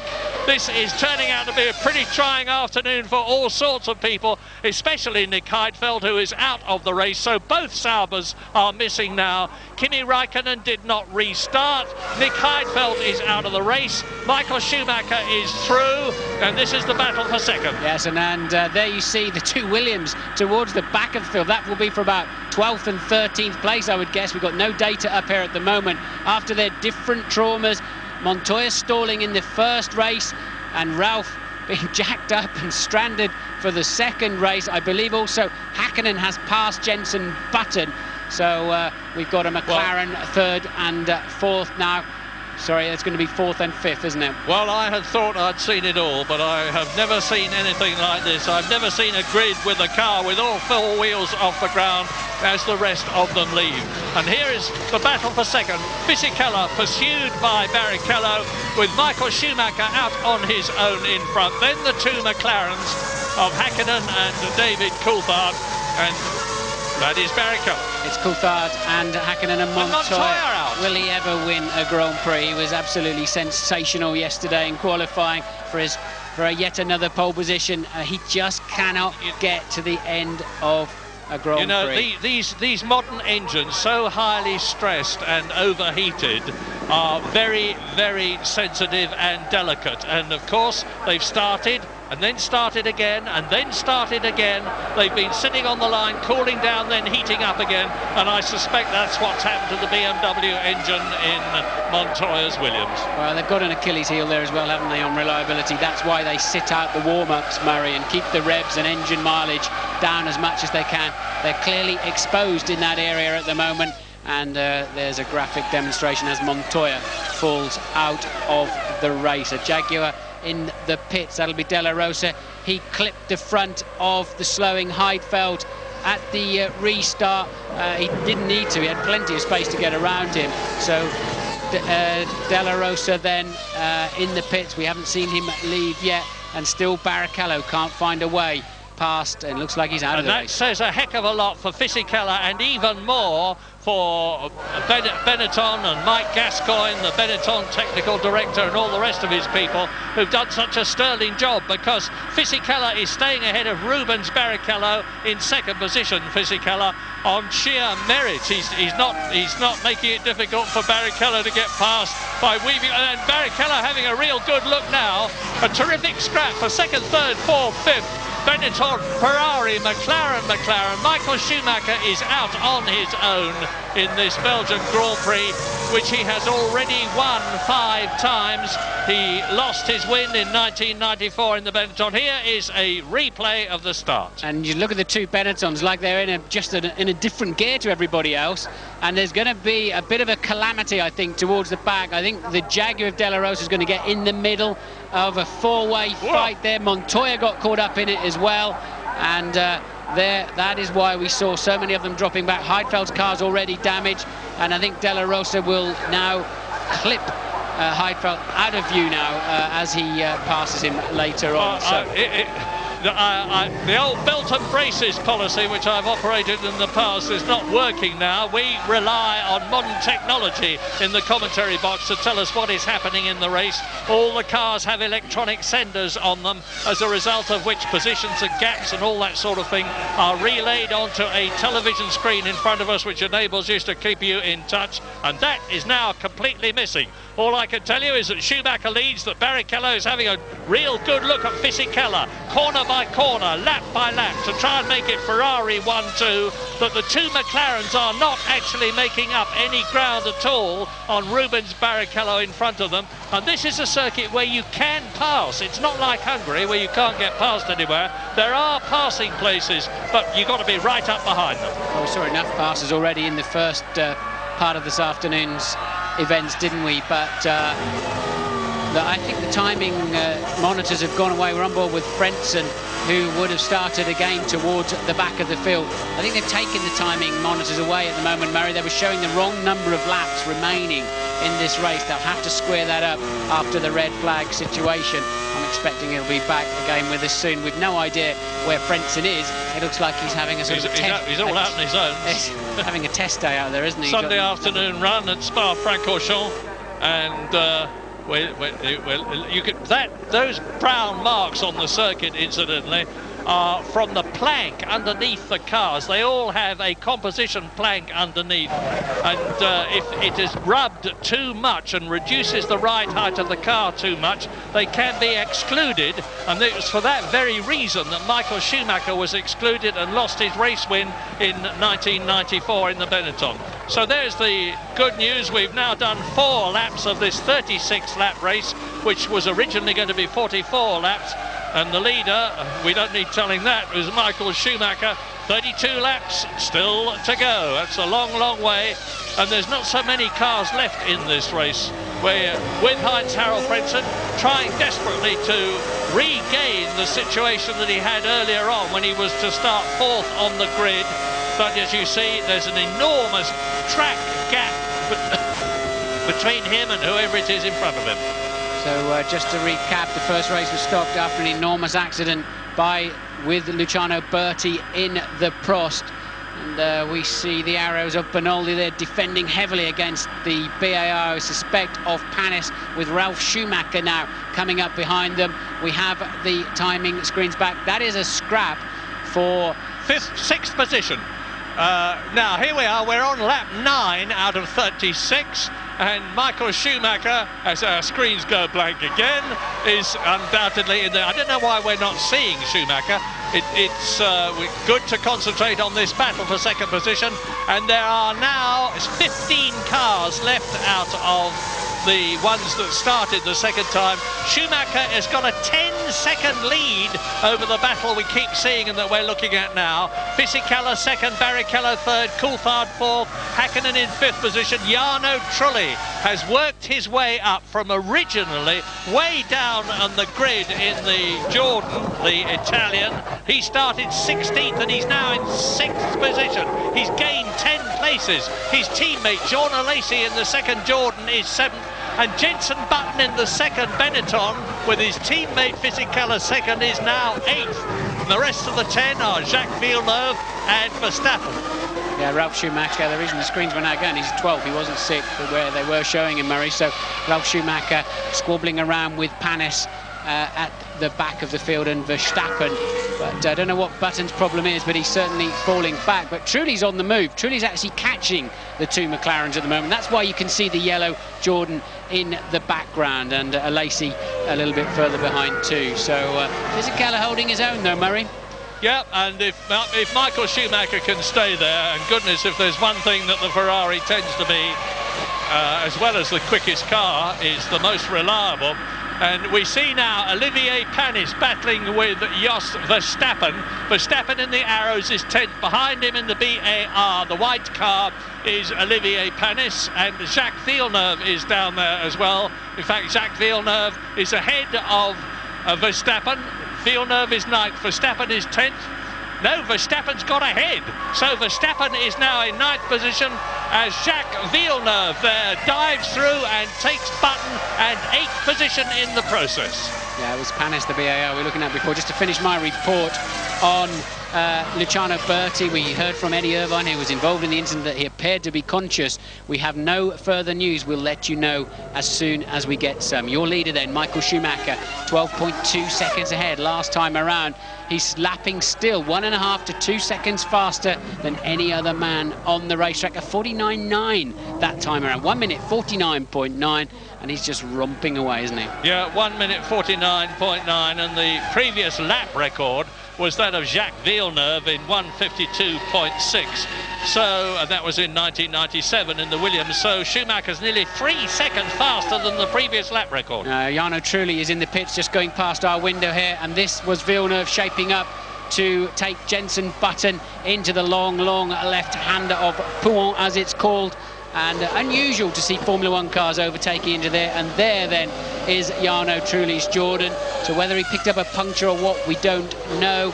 But Trulli, unless he was 3-stopping this afternoon, highly unlikely, I would have thought. I do not believe that was a scheduled stop. Well, with 14 cars out of the 18 that started still running, let's try to bring you up to date with what happened to the people who have already left the race. Nick Heidfeld stopped very earlier on. You've seen Pedro de la Rosa, who has retired. Montoya has stopped with that blown engine from the look of it. He was in 16th place. He's now 5 laps down as the rest of them pull away. The top 15, 3 retirements therefore. The top 15 are still all on the same lap. Tasso Marquez is last, and Ralf Schumacher has worked his way up to 12th position. He's lapping in about 1 minute 54.5, but then so are all the cars ahead of him up to 8th position. So he's got a real battle on his hands. We're looking at him now as he closes up on Olivier Panis. You are looking at the battle now between Verstappen, Panis and Ralf Schumacher, who was on jacks and is now carving his way through the field. He's in 12th place. He can't get through, can he? He can't get anywhere. But with Panis and Verstappen sort of at it as well, he really can't make the impression you would expect. And that's Hakkinen every stop. Now remember, as I say remember, I need to tell you that they were not allowed to refuel during the red flag procedure. If they did, they would have to have started from the back. So this is why you're seeing stops earlier in this race. Remember, race 1, null and void, but they were not allowed to refuel while they were sitting on the grid. So this is effectively the first stops. I think maybe Trulli's was a scheduled one then. This is the first stops had we been on the full Grand Prix distance. Hope that makes sense. That is lap 8 out of 36. And you can see the Jordan has been in, and out he goes. And meantime, Rubens Barrichello has then now come pouring into the pits and out again. That's Olivier Panis, who was with Verstappen. And it's going to take a little time for this race to settle down. Of course, all the teams will have had to dramatically revise their strategies. As you can see, Fisichella is still staying ahead of Barrichello, and it's lovely to be able to talk about a different car, a different team up front. Benetton, that did so well with Michael Schumacher in 94 and 95, are now doing jolly well in this race with Fisichella in 2nd place and Button 8th. So we were just picking up a while back there, Ralf Schumacher attacking Verstappen. He has now passed him. Panis, of course, has pitted for his first stop of the afternoon. And Ralf Schumacher then up into what will currently be 9th place. in your 50 years of commentating, Murray, this will go down as one of the more bizarre races. It's a bit special. Now let's tell you who's been in. Hakkinen has been in. Lacey was in the yellow Jordan that we saw leaving, so he has changed his Bridgestone tyres. Jarno Trulli has been in, so has Olivier Panis, and Pedro de la Rosa, of course, has not only been in but retired as the battle continued. Look at that. Fisichella now 18 seconds rounded up to Michael Schumacher ahead of him, still in the lead on lap 9 out of 36, and you can see that it's pretty close for second, third and fourth, with just about 2 seconds covering Fisichella down to Coulthard. In the 5th position, Jacques Villeneuve, who started, and here's Ralf Schumacher replay, taking Jos Verstappen's arrows and moving up a place, and Ralf is now in 7th position. Well, having said I very rarely see cars overtake like that. Villeneuve pulled that move 2 laps ago. Ralf Schumacher's now pulled exactly the same move. They seem to be losing speed out of the left-hander at the top of the hill, and being easy meat on the way into the long left of Rouen. But Fisichella, look, really putting a bit of fresh air between himself and the Ferrari now. Well, David Coulthard says he's not so interested in second or third or fourth in the World Championship. He's interested in winning races. Of course he is, they all are. But he's not doing himself too much harm at the present moment if he wants to finish second, because he's ahead of one of his rivals for second place, which is Ralf Schumacher, who's in 7th position. On the other hand, he's behind another rival, which is Rubens Barrichello. The gap between Rubens Barrichello and David Coulthard in terms of World Championship points when this race began was 5 points, and they are now respectively on 4 and 3 points. So Barrichello is pulling away from Coulthard a bit for second place in the championship. We're on lap 10 out of 36. Into the pits comes the Ferrari, and James Allen is there to receive it. Barrichello. Thank you, Murray. A very curious situation, of course, because the whole race has been messed up. Normally speaking, two-stopper, they would have come in around about lap 17. If you add together all the parade laps they've had, plus the racing laps, it's more or less about 17. There should be 50 kilos of fuel going in, around about 8 seconds.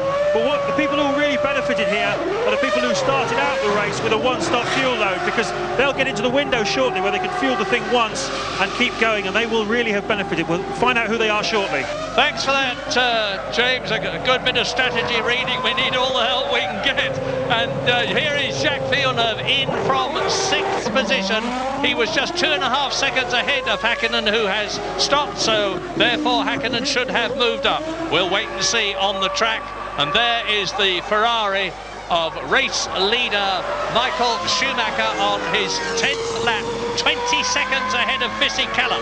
And look at Barrichello there. Hakkinen did get out of the pits ahead of Barrichello, even if Hakkinen's now under pressure. So a good stop then from McLaren that time around. That has elevated Hakkinen nicely.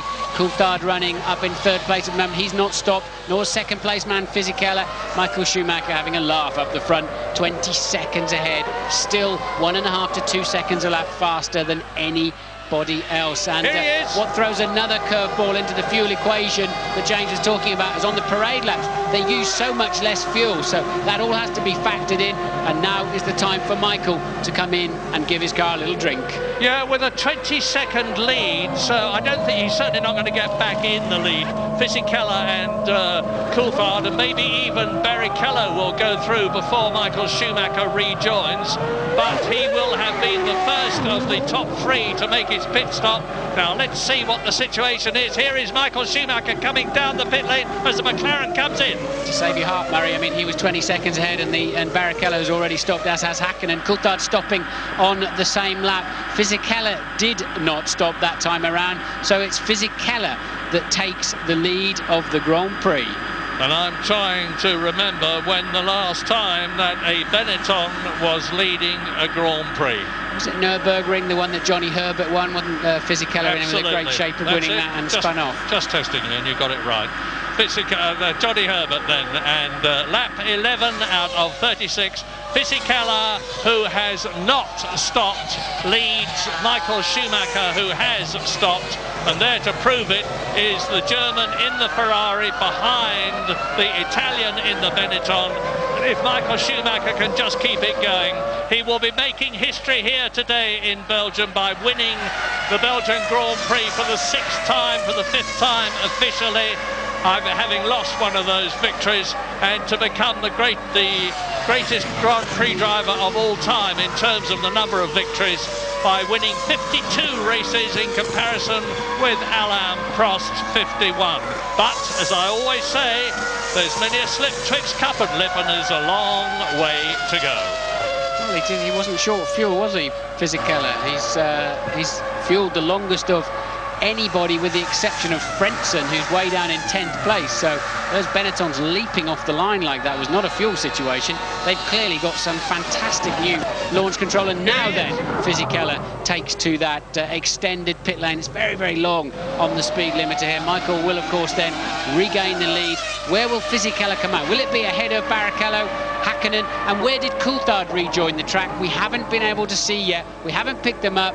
It's going to be very tight between those four as to who made or lost in this current round of pit stops. Yeah, let's remember that it's a Renault engine behind Fisichella. Renault were the first with a turbo engine and they made it work, and they were first with air valves and they made them work.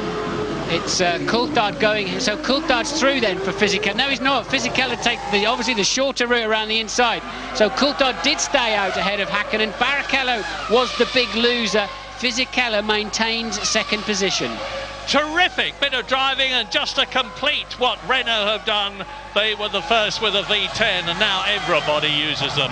So I think it was a matter of time before Renault got their new, very, very special, and it's so special we don't really know what's in it, engine right, and it looks as though they're getting there now.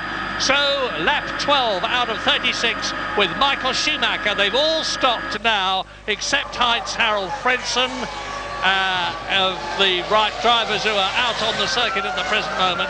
Michael Schumacher leading the Belgian Grand Prix, which was started 3 times.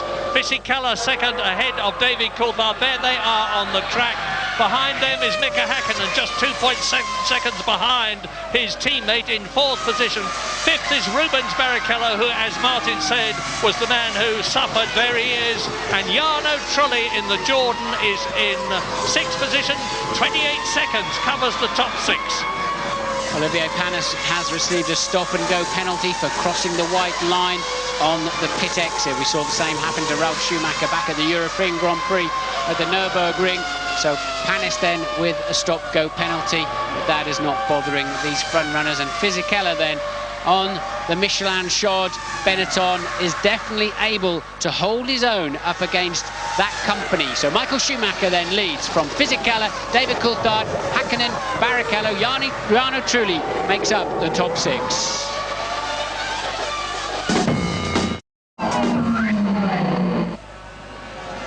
Lap 14 out of 36, and what a battle we have between Giancarlo Fisichella with Benetton to go to Jordan next year. Flavio Briatore and Pat Simmons there on the pit lane gantry, keeping their fingers and everything crossed, because this is the highest a Benetton has been this season. It is there by right. Fisichella is driving a magnificent race. Take us round with him, Martin. So he's down towards the Pouhon corner. You tend to turn in quite early and just let the car run all the way to that curve on the outside, and a massive forces build, but the downforce squeezes the car down into the tarmac, and no problems at all. Fania then, you must keep on the right hand side, otherwise you don't have enough space to take the left-hander. Rumble strip on the right you can use, and this is a tricky little corner, the first part of Stavolo, but doesn't his car appear to be working well? Fisichella then through the main part of Stavolo, and superb, really not having to lift at all. That's why he's able to stay ahead. And this is the kind of speed that Luciano Berti went off at, and unfortunately we cut away. I think you'd have had a bird's eye view of the energy involved. We've just missed that point now. Into the bus stop then for Fisichella. Clump those curbs. The cone stop, you're taking too much of it. The exit is easy now. You can hear the car bouncing on the sawtooth curbs. Traction control cutting in, another lap completed, and Coulthard now 0.7 of a second behind. So Renault, who perfected the turbo engine, Renault who perfected the air valves, Renault who did the V10, Renault who've got this magic engine which they've been been working so hard on during the season in Fisichella and Button's cars are keeping ahead of the fabled Mercedes-Benz powered McLaren of David Coulthard and Mika Häkkinen, who are third and fourth. This is very, very significant, what we are seeing now, and it bodes well for the 2002 season. And well, remember, in the first race, which is of course now null and void, Coulthard did pass Fisichella up into Lecumbe. When he got in the slipstream, he had a superior straight line speed, but right now Fisichella is very strong out of La Source hairpin, and so Coulthard's not getting anywhere near him where he needs to through Eau Rouge. James Allen is not there. James, we were hoping to hear from James, we're not doing so let's just quick reprise on what's happened in the Belgian Grand Prix so far. Well, it was due to start at 2 o'clock local time, but there was immediately a problem when Heinz-Harald Frentzen in the Prost in a magnificent fourth position on the grid waved his arms to indicate that he had stalled his engine. So the attempt was made to restart the race, only for Juan Pablo Montoya in pole position to suffer the same problem. So then we did get the race going and ran on lap 5 out of what was going to be a 43-lap race. We had an appalling collision between Luciano Berti's Prost and Eddie Irvine's Jaguar. We still haven't got any official news about the condition of Luciano Berti, otherwise I would have told you. But of course the race was stopped. It's now been restarted. It's a 36-lap race, which was originally going to be a 44-lap race and then a 43-lap race. And we're now on lap 16, which is getting on for half distance. And Michael Schumacher, who started in pole position effectively after his brother Ralph had been left with his Williams on the jacks when everybody else streaked away, Michael Schumacher took the lead and looks as though he is on his way to his 5th official victory in Belgium, his 6th actual victory in Belgium. But this superb battle for 2nd and 3rd and 4th and 5th. And they are separated by about 4 seconds, those two battles. And the first one is something that we would never have expected to see, a battle between Giancarlo Fisichella in the Renault-powered Benetton, who is keeping at bay David Coulthard, who of course is second in the World Championship. And there is that battle. Actually, that is Jenson Button, I think, defending from Ralf Schumacher, locking his right front into Lecumbe. Sorry, Murray, I think that is definitely a different battle there. Yeah. But Button lapping a couple of seconds slower than teammate Fisichella, so clearly I would imagine some kind of problem, or he's not happy with the handling or something, because Button really on the back foot despite that sensational start to the second part of today's Grand Prix. Yeah, Fisichella seems to have had the best of Benetton all season. Of course, it's his 4th year with the team. He really knows everybody in the team, and that is a big, big advantage. We tend to forget that it's only Jenson Button's 2nd year of Grand Prix racing. But I remind you that out of the race now, long gone, Heidfeld, De La Rosa and Montoya. Tasso Marquez, who is 15th out of the 15 people who are still running from the 22 who originally were to start, is 1 lap adrift. The top 14 are all on the same lap. And you're watching now the Minardi being lapped. We're on lap 17 now, and David Coulthard try as he may, and there's no question of Fisichella having to come in and make a pit stop and therefore running light on fuel, because he has already done that. He's in. The McLaren and the Benetton are racing on even terms, and so are the McLaren there of Mika Häkkinen and the Ferrari of Rubens Barrichello, who are 4th and 5th. Just to remind you that Eddie Irvine, of course, retired in the first part of the Grand Prix, therefore not able to restart, as did Raikkonen and, of course, Luciano Berti. Yeah, and David Coulthard is consolidating his 2nd place in the Drivers' Championship at the present moment, because he is ahead of both his rivals. He's in 3rd place, Rubens Barrichello is in 5th place, and Ralf Schumacher is down in 10th place, not even in the points.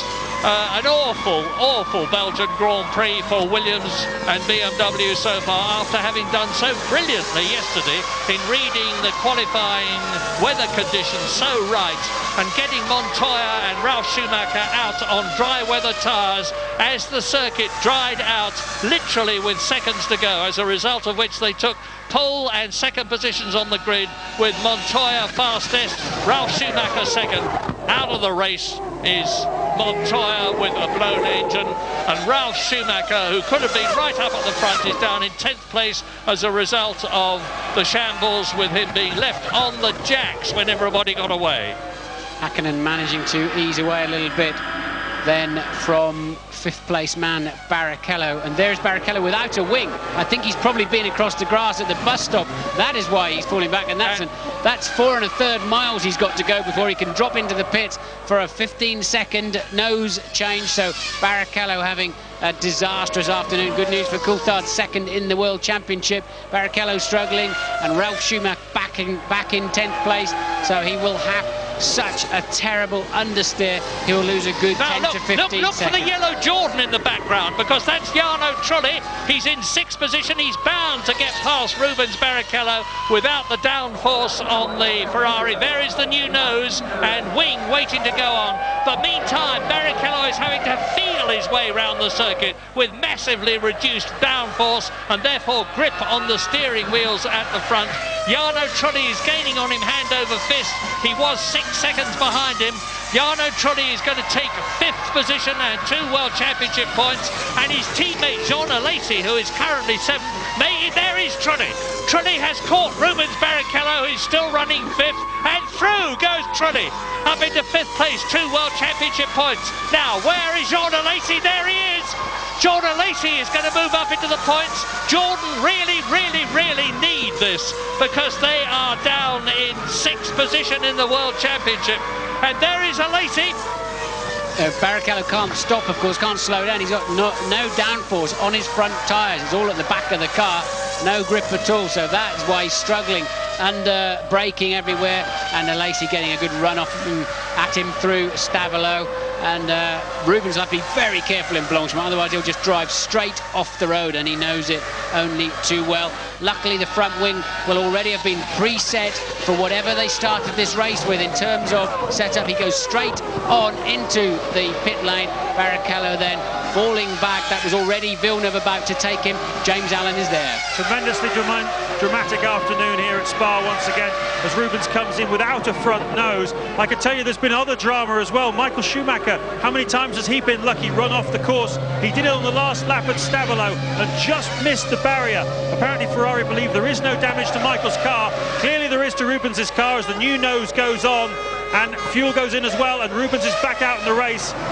James, I must take it. Jenson Button out of the race. You can see he's gone into the wall in the Benetton and has removed his left front wheel. He was in 10th position. He's out of the race. And here is a replay of what is happening, or what happened, as Ralf Schumacher in the Williams in the background made to go through, and the wing comes off before Schumacher went through, so it was not a coming together. Jenson Button must have dislodged the wing as he went over the rumble strip.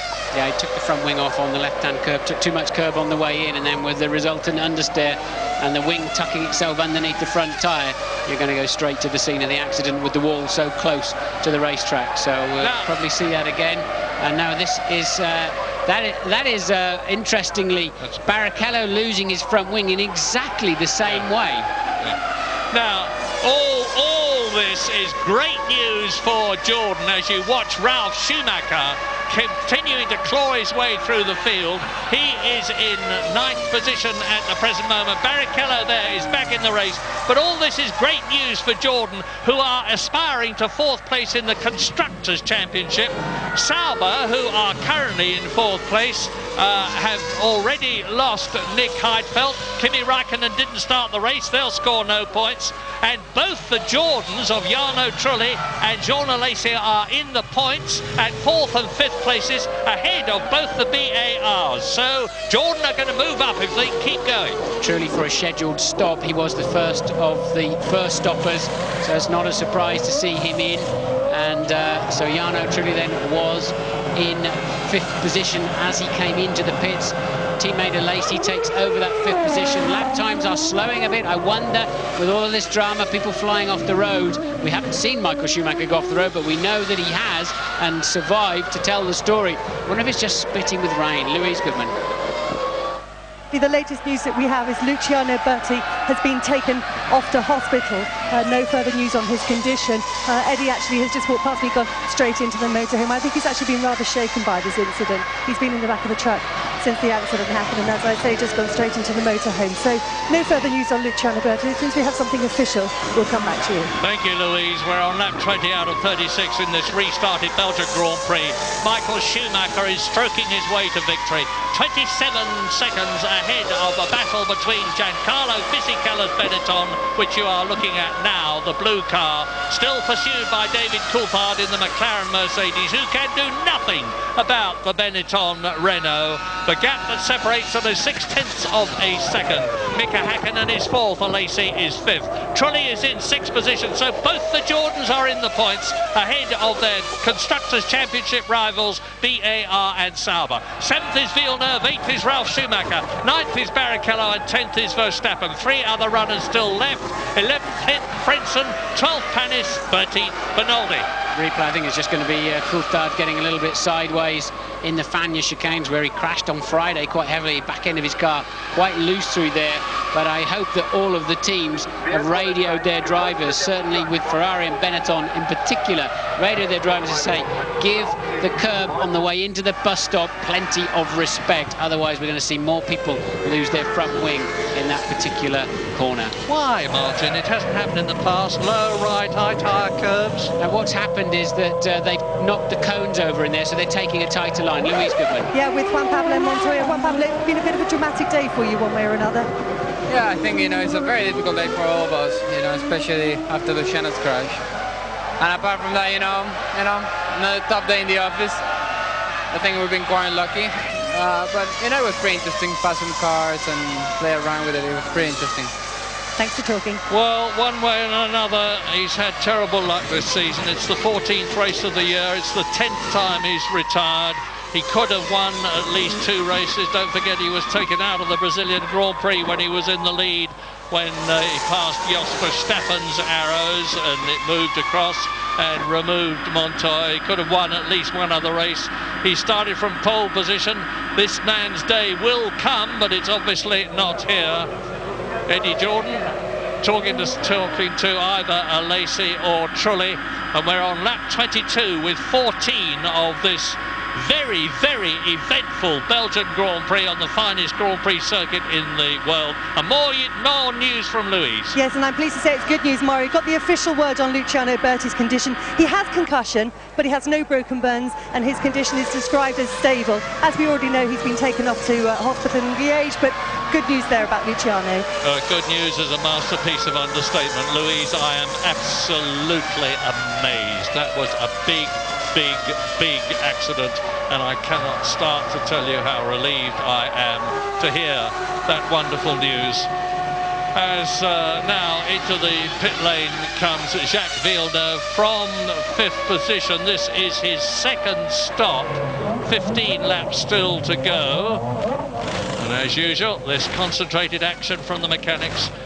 Two of them clear out the side pods to make sure there's no debris in front of the radiators. Nice stop, 8 seconds. He sprints out. He was 1.2 seconds ahead of Ralf Schumacher, who will have now moved up and is in the points. Quite incredible. Ralf Schumacher, who started last after they got his car with 4 wheels off the ground onto it, and he'd stormed round and tried to catch everybody up, is now in the points out of the 13 drivers who are left. But of course he has yet to stop a second time, which is what Villeneuve has just done. As we look at David Coulthard, still looking at the gearbox of the Benetton in front of him, thinking, how can I get past? And with a gap like that, he is not going to.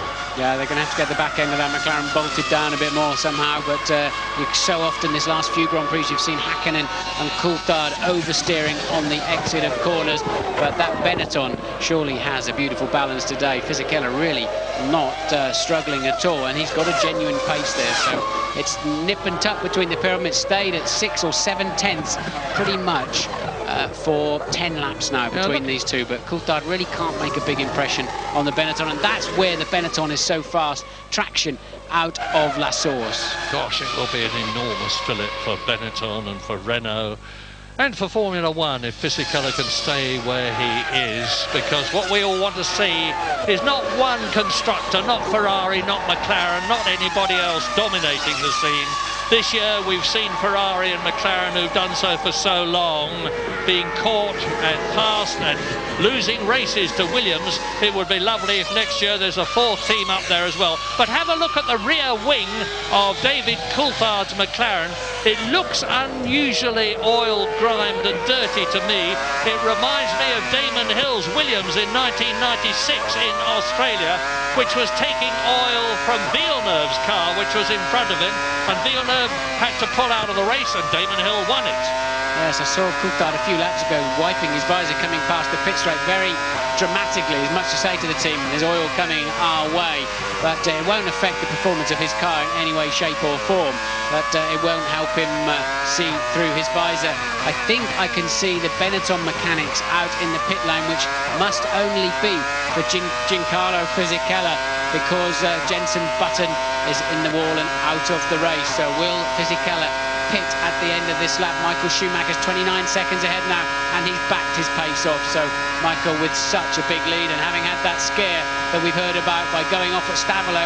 And where does he go? He does indeed go into the pit lane. Yeah, Giancarlo Fisichella in, David Coulthard not in, so he will move up into second place. And of course this will be the signal for Coulthard to get the hammer down now that he's got Fisichella out of his way, and try to build up a gap before he has to come in the hope that when he comes out after his stop he will be in front of Fisichella. Time will tell.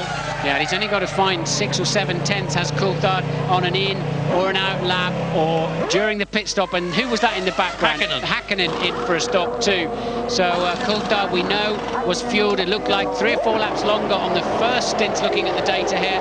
So Coulthard, we know, can go a little, well, we assume can go a little bit further yet. We don't know how much fuel they put in Coulthard's car at the first stop. Certainly leapfrogged him past the Ferrari of Barrichello, and Hakkinen comes out alongside Ralf Schumacher, who passes him and gets ahead of the McLaren. That is not going to help Mika at all, but Ralf Schumacher moves up a place. This race is really coming alive. We're on lap 24 out of 36. The crowd and the weather, incidentally, which I had expected to, and Mika Hakkinen does to Ralf Schumacher what he did to his brother last year, except that Ricardo Zonta is not there this time. Just shows you how many revs they've knocked out of that BMW engine. It's twice this afternoon. The fastest car in a straight line easily in qualifying has just been breezed past by a Ferrari first, then a McLaren. So they've really kicked that BMW engine to make sure it can get to the end of the race. Ralf clearly short shifting there, losing an enormous amount of straight line speed. And we're on lap 25 with Michael Schumacher, who we have seen hardly anything of in this race, because he is, it's a demonstration race as far as he's concerned. And as I say that, we see him on the screen just to establish that the brilliant 4 times a world champion German is on his way to his 52nd Grand Prix, as in comes David Coulthard. Now, when he rejoins, where is Fisichella going to be? But now, James, over to you. It's going to be very, very marginal indeed. Coulthard needed a good in-lap. He's only been 1 lap since Fisichella made his stop. This has got to be pretty crisp as well from McLaren. 7 seconds they're looking for in a perfect world. Try and nip it slightly slow off the fuel hose, but he should do it, Murray. Fisichella was 8.4, Coulthard 7.2. Look, look, look, there is Fisichella, and he passes the pit lane exit before, just marginally before David Coulthard. They are in exactly the the same positions as they were before the pit stop. And that will be heartbreaking for David Coulthard, who tried so hard when Fisichella had gone into the pits to go faster and be able to get ahead. He has failed. We don't think they changed the tyres on Fisichella's car at the pit stop. We're not absolutely sure. We haven't. They did not change the tyres on Fisichella's car at the pit stop. So quite clearly, he liked the balance of it so much, and the wear rate clearly not that high around here. So on this shortened race, so Fisichella then just fueled up.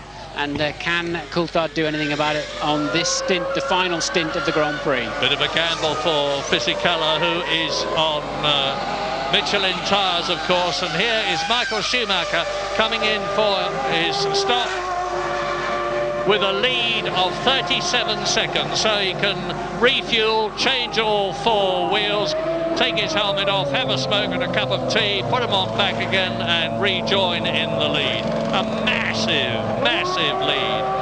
And a very slick stop from Ferrari. 7.7 seconds, which is 0.7 of a second faster than the quick one we have just seen. And Michael Schumacher tours out of the pits. He's still going to be in the lead. He has not lost it.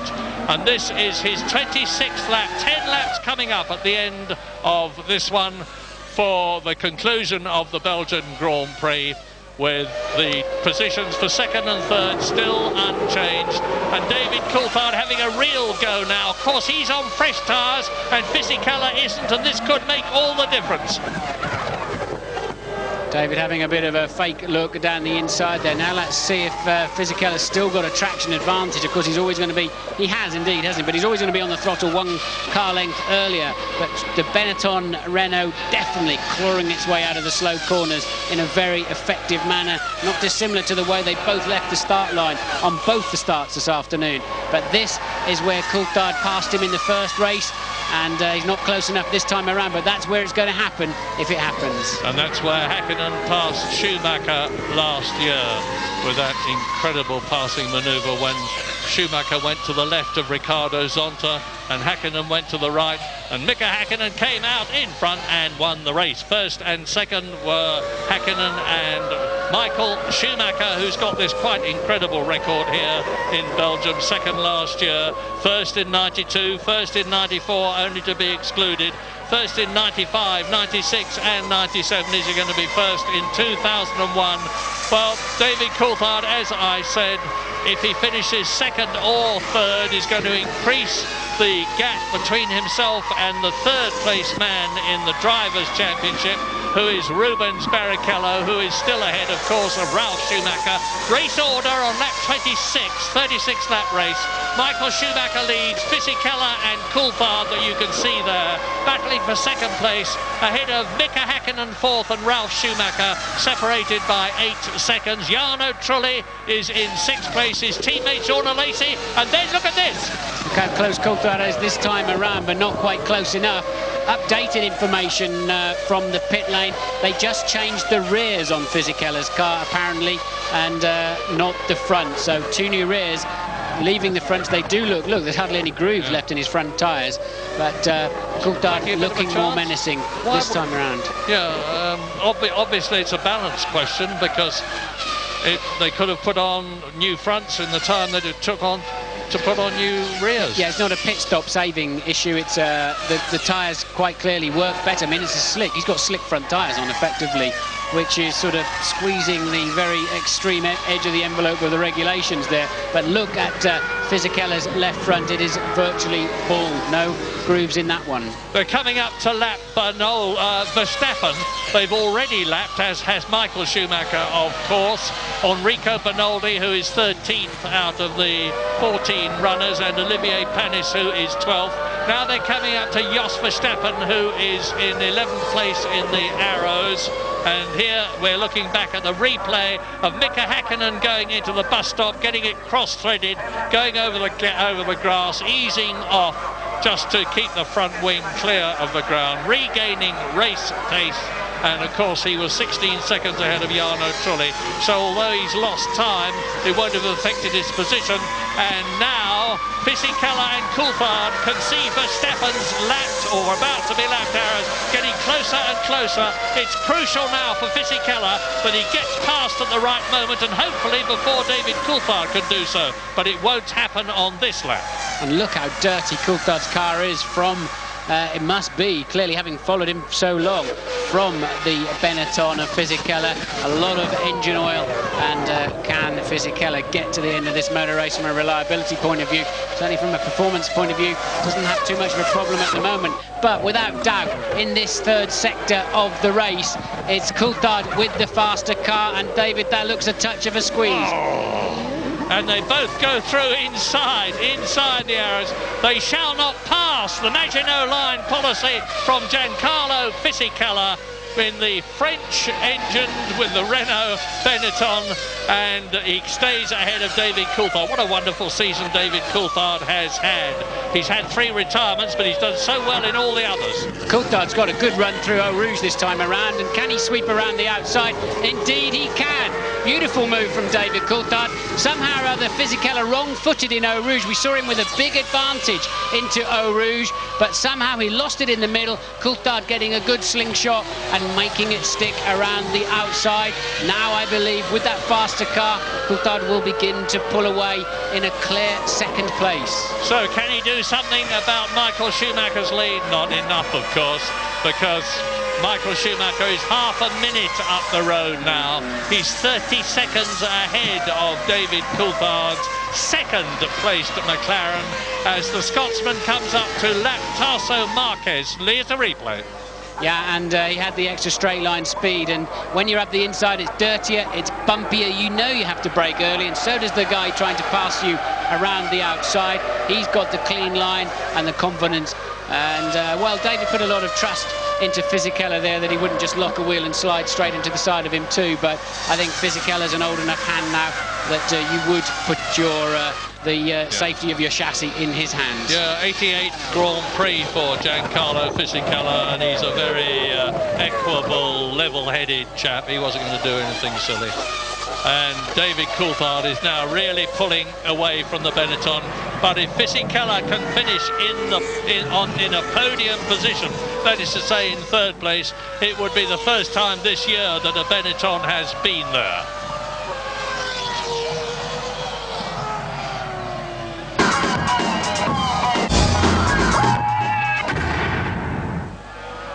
Lap 30 in this 36-lap race in Belgium, and look at this battle for 6th position, the vital World Championship point.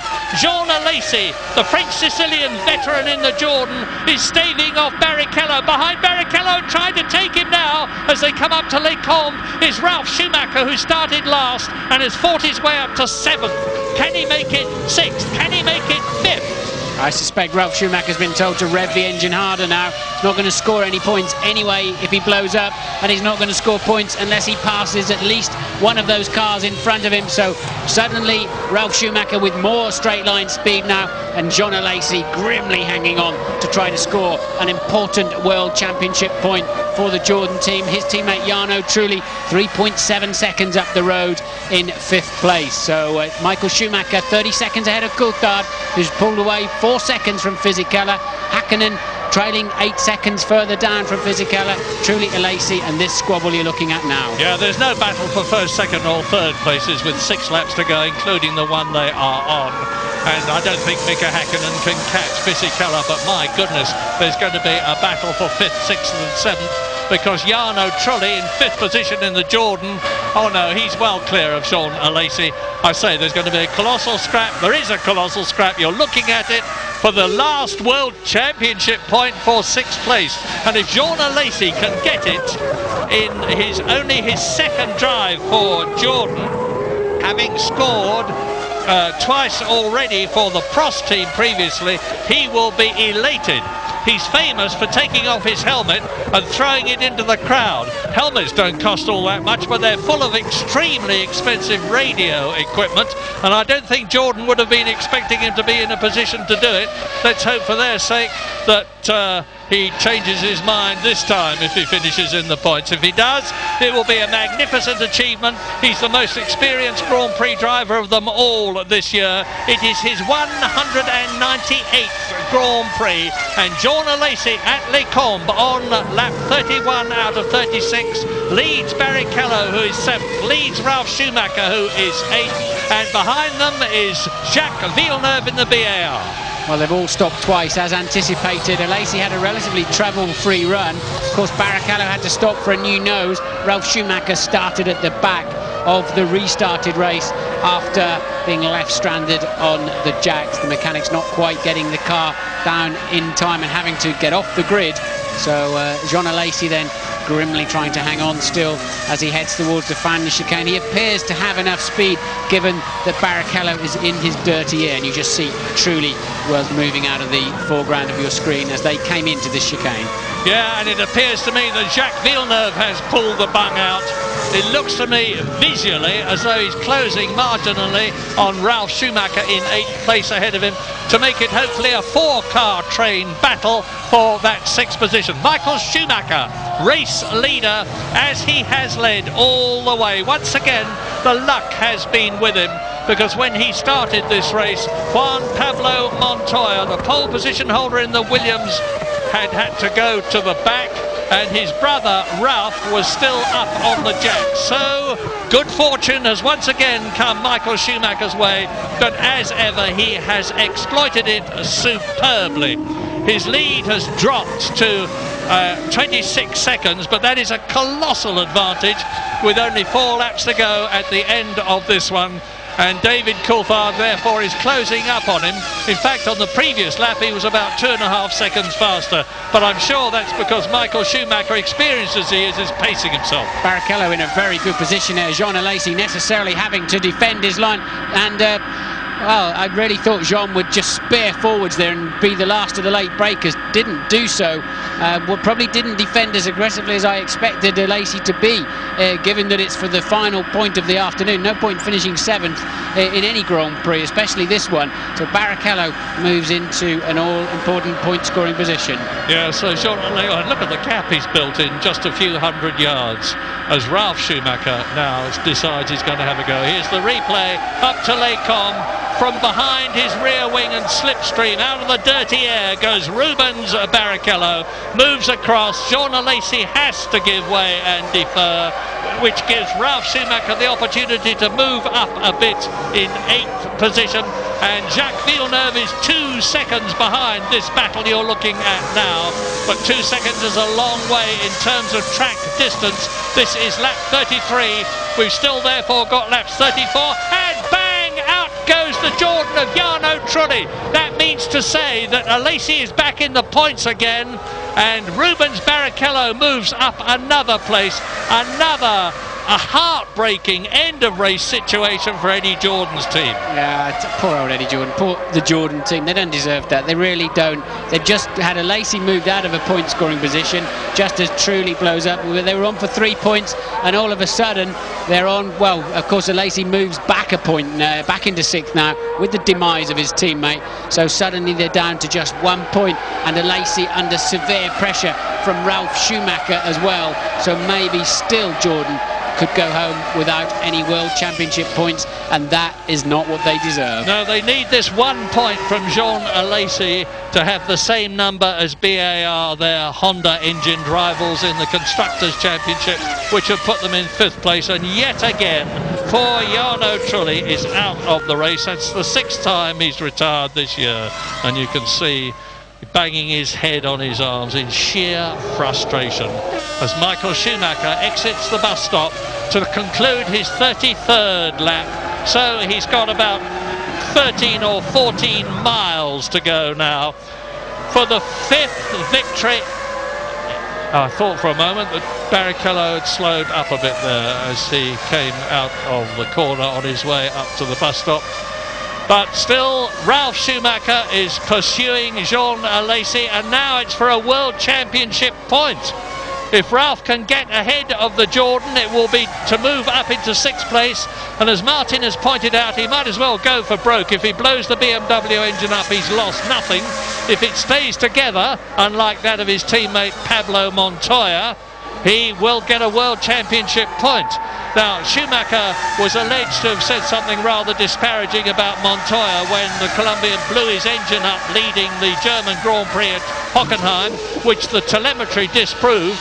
But the fact remains that again it's been Montoya's engine that's gone, and so far Ralf Schumacher's has not. Michael Schumacher is now on lap 34 out of 36. There's his lead. And Coulthard has stretched the gap between himself and Fisichella, who he just passed, to 10 seconds. Fisichella 10 seconds ahead of Häkkinen. The first 4 places looking established, as is 5th for Barrichello, who has speeded up and is marginally catching Mika Häkkinen. But what a scrap for that last championship point. Now, how many revs will Ralf Schumacher be using down the straight? Surely he's in the absolute ideal position to give it a little bit extra, and no, he's not close enough. So but this time around on the managing to stay on the outside, Alesi could take that better line into Lecombe chicane and retains position. 3 laps remaining, of course. Same sort of situation that Mika Häkkinen had with Michael Schumacher last year, because having spun, the Finn in the McLaren Mercedes started catching Michael Schumacher. He tried to get past him at Lecombe at 1 point, only to virtually have his nose chopped off by the Ferrari as Michael Schumacher established his racing line. But it was on the very next lap that Mika Häkkinen did that incredible move which took him past Zonta to lap him and Schumacher Michael to take the lead. Lap 35 for Michael Schumacher now. Just this one and the next one between him, and yet another 10 World Championship points to take him over the century, to give him 104 World Championship points. He's breaking record after record. If he wins this race, he's going to beat Prost's all-time record. Ralph's got a chance into the bus stop. He's clearly in the zone here. But how late is Alesi on the brakes? Later than we saw when Barrichello passed him, that's for sure. So Jean now fighting harder than ever to score a World Championship point. I think when Jean sees a replay of Barrichello passing him, he'll be annoyed with himself for not fighting a little bit harder on that one. But now he's giving it absolutely all he's got.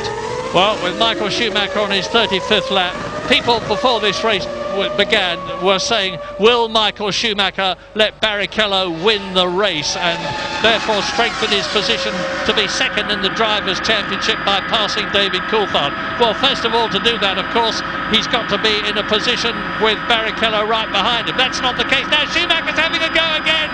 Now can he get inside? And Alesi once again turns across the front of the Williams BMW. He is absolutely determined that he is going to have that 6th position on the World Championship point that goes with it, and not Ralf Schumacher. But Ralf Schumacher will know what the score is. He will know that on the next lap he's got to be that much closer to Alesi than he was on this one, and Alesi will know the same thing. You can bet that Alesi is spending nearly as much time looking in his mirrors as he is looking ahead of him. And Michael Schumacher is now on his last potentially victorious lap of the 2001 Belgian Grand Prix. He's got 772 World Championship points already. It will be 782. He will only be 16 points behind, 16 and a half points behind Alain Prost's all-time point scoring record if Schumacher wins here. I say we haven't seen much of him, but he's had another great drive, and his brother's doing the same thing. That's exactly where Bertie and Eddie Irvine got together, but Ralph then just backing out of that scenario. Alesi is 11 years older than the man pursuing him. He's going to be feeling extremely tired. It's been a long and difficult afternoon, and but he's using all of those 11 years of experience to keep that 6th position at the moment, and Ralph seemed very slow in the bus stop, but very, very good under braking. And here we are on the last lap. Michael Schumacher exiting turn 13 in this 22 corner, 4.4 mile Spa-Francorchamps circuit. A brilliant driver's circuit, and it suits him. He is a brilliant driver. Not very far now to go to give him the all-time record in terms of World Championship wins. 52 victories. Alain Prost has been saying, I hope he does it soon. I'm getting sick of people talking to me about whether he's going to do it. Well, he is going to do it. Michael Schumacher in the Ferrari is coming up to win his 8th race of the season. And his most ever is 9 with Nigel Mansell, and he does it. Michael Schumacher wins and becomes the most successful Grand Prix driver of all time as David Coulthard slides the McLaren through the bus stop to finish in 2nd place. Michael Schumacher, clearly the driver of the day. He kept his head through all of that, waltzed peerlessly off into the distance. Very, very strong drive from Coulthard as well. A well-deserved 6 points and a well-deserved podium place for this man, Fisichella. He's finishing 17 seconds down on Coulthard on the end, faded towards the end, but Häkkinen with a moderately lackluster for him, especially afternoon, down in 4th place, 36 seconds off the lead. But Michael Schumacher was just swanning around at the end. He gave 6 seconds away in the last lap alone, did Michael Schumacher. Yeah, there's Barrichello finishing 5th, but who's going to be 6th? Is it going to be Jean Alesi? Is it going to be Ralph Schumacher? Let's go back down the track and find out. And there is the answer. It's going to be Jean Alesi. Jean Alesi in his 2nd race for Jordan retrieves something for the team with a quite superlative fighting drive to 6th position and a single World Championship point. But mostly unseen by us, and of course the heartbroken Jarno Trulli, this has been Michael Schumacher's day. And he quietly contemplates things. I don't think the numbers mean all that much to him. Herbie Blash says, well done, Michael. I would be surprised if we see any euphoric jumps for joy from Michael Schumacher on the podium at this race. It's been a pretty tense one and a pretty fraught one for all of us after that appalling accident to Luciano Berti. And let us hope the news we had from Louise Goodman that he seems to be all right is indeed true. But a wonderful day for Benetton too. And Ralph Schumacher, well, I was going to say, doesn't seem to be too happy. He's pretty elated about something. I think it was the fighting drive he had with Jean Alesi, who has actually got back with his helmet intact on his head and not disappearing into the crowd. So confirmation, a wonderful win which makes him the most successful Grand Prix driver of all time, to the man in red, the Red Baron, Michael Schumacher from Kerpen in Germany. David Coulthard has consolidated his 2nd place in the Drivers' World Championship with 3 races still to go. And a superb podium 3rd place for Fisichella and for Benetton, the day after it's announced that he will be moving to Jordan next year. Mika Häkkinen makes it 2 McLarens in the top 4, and Rubens Barrichello makes it 2 Ferraris in the top 5. A point for Jean Alesi and Jordan means that the Jordan team are now tying with BAR for the 5th place in the Constructors' Championship, 4 points behind Sauber. And no change in the top 3 of the Drivers' Championship, of course. And Rubens Barrichello, the gap between him and David Coulthard has been extended, with Ralph Schumacher still in 4th place ahead of Mika Häkkinen and Montoya in 6th position. Look at that. That's a replay, I would guess, of Jarno Trulli blowing up a few laps before the end of the Grand Prix. Michael Schumacher, clear visor today, dull day overhead, but no problems at all. I have to say, Martin, that Honda have not got it right this year against Mercedes-Benz, against Ferrari, against BMW, but more of that later perhaps as the victorious trio mount the steps to the podium, where shortly we will be seeing them. Another race victory for Bridgestone tyres, another second place for them, a fine third for Michelin with Giancarlo Fisichella. Ferrari, of course, are even further ahead in the Constructors' Championship, which they've already won than they were before. Williams are still third to McLaren, and Sauber are still fourth, but only 4 points now ahead of BAR and Jordan. There's all to play for as far as they are concerned in the 3 remaining races of the year at the most charismatic circuit of them all, Monza in Italy in 2 weeks' time. Then the newest of the lot at Indianapolis 2 weeks after that, and the fabulous Suzuka circuit in Japan in the middle of October. But you're looking now at the man we saw very little of in the race because he was so far ahead. Difficult for him to maintain concentration? Well, it would appear so. We hear from the pits that he did go off the track. We didn't see it on our pictures, that's for sure, but at that point Michael was still pushing like crazy, building his lead more and more, and since that incident he's really backed off and cruised home, but ended up just 10 seconds clear of David Coulthard in the end. 8 wins for Michael this season. The most any driver has ever had in one season is 9, and that was Nigel Mansell, who's here incidentally in his victorious year for the World Championship in 1992, and Michael Schumacher himself when he was with the Benetton team. There's 3 races left, and if Michael wins 2 of them, it looks as though there's little to stop him. He will add yet another record to his incredible record. Michael, we saw in that slow-mo replay, still with his rip-off on his visor. He didn't follow anything all day, did he really? Blitzed past a few back markers, but absolutely clear car and helmet and visor for the winner Schumacher.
You have heard it before and you will hear it again, the Italian national anthem for the prancing horse team of Maranello, Ferrari.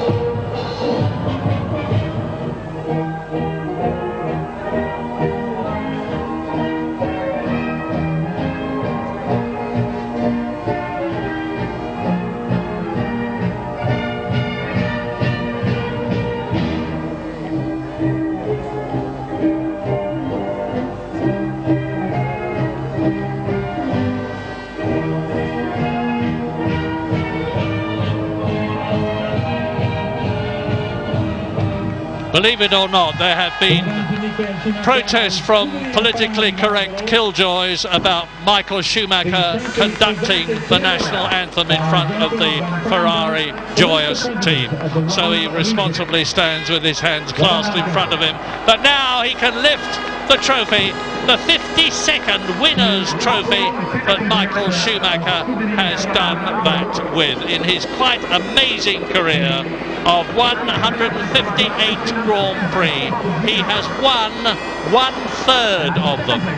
An amazing record, which is about to make him not only the most successful driver in terms of victories, but very shortly the most successful driver in terms of championship points.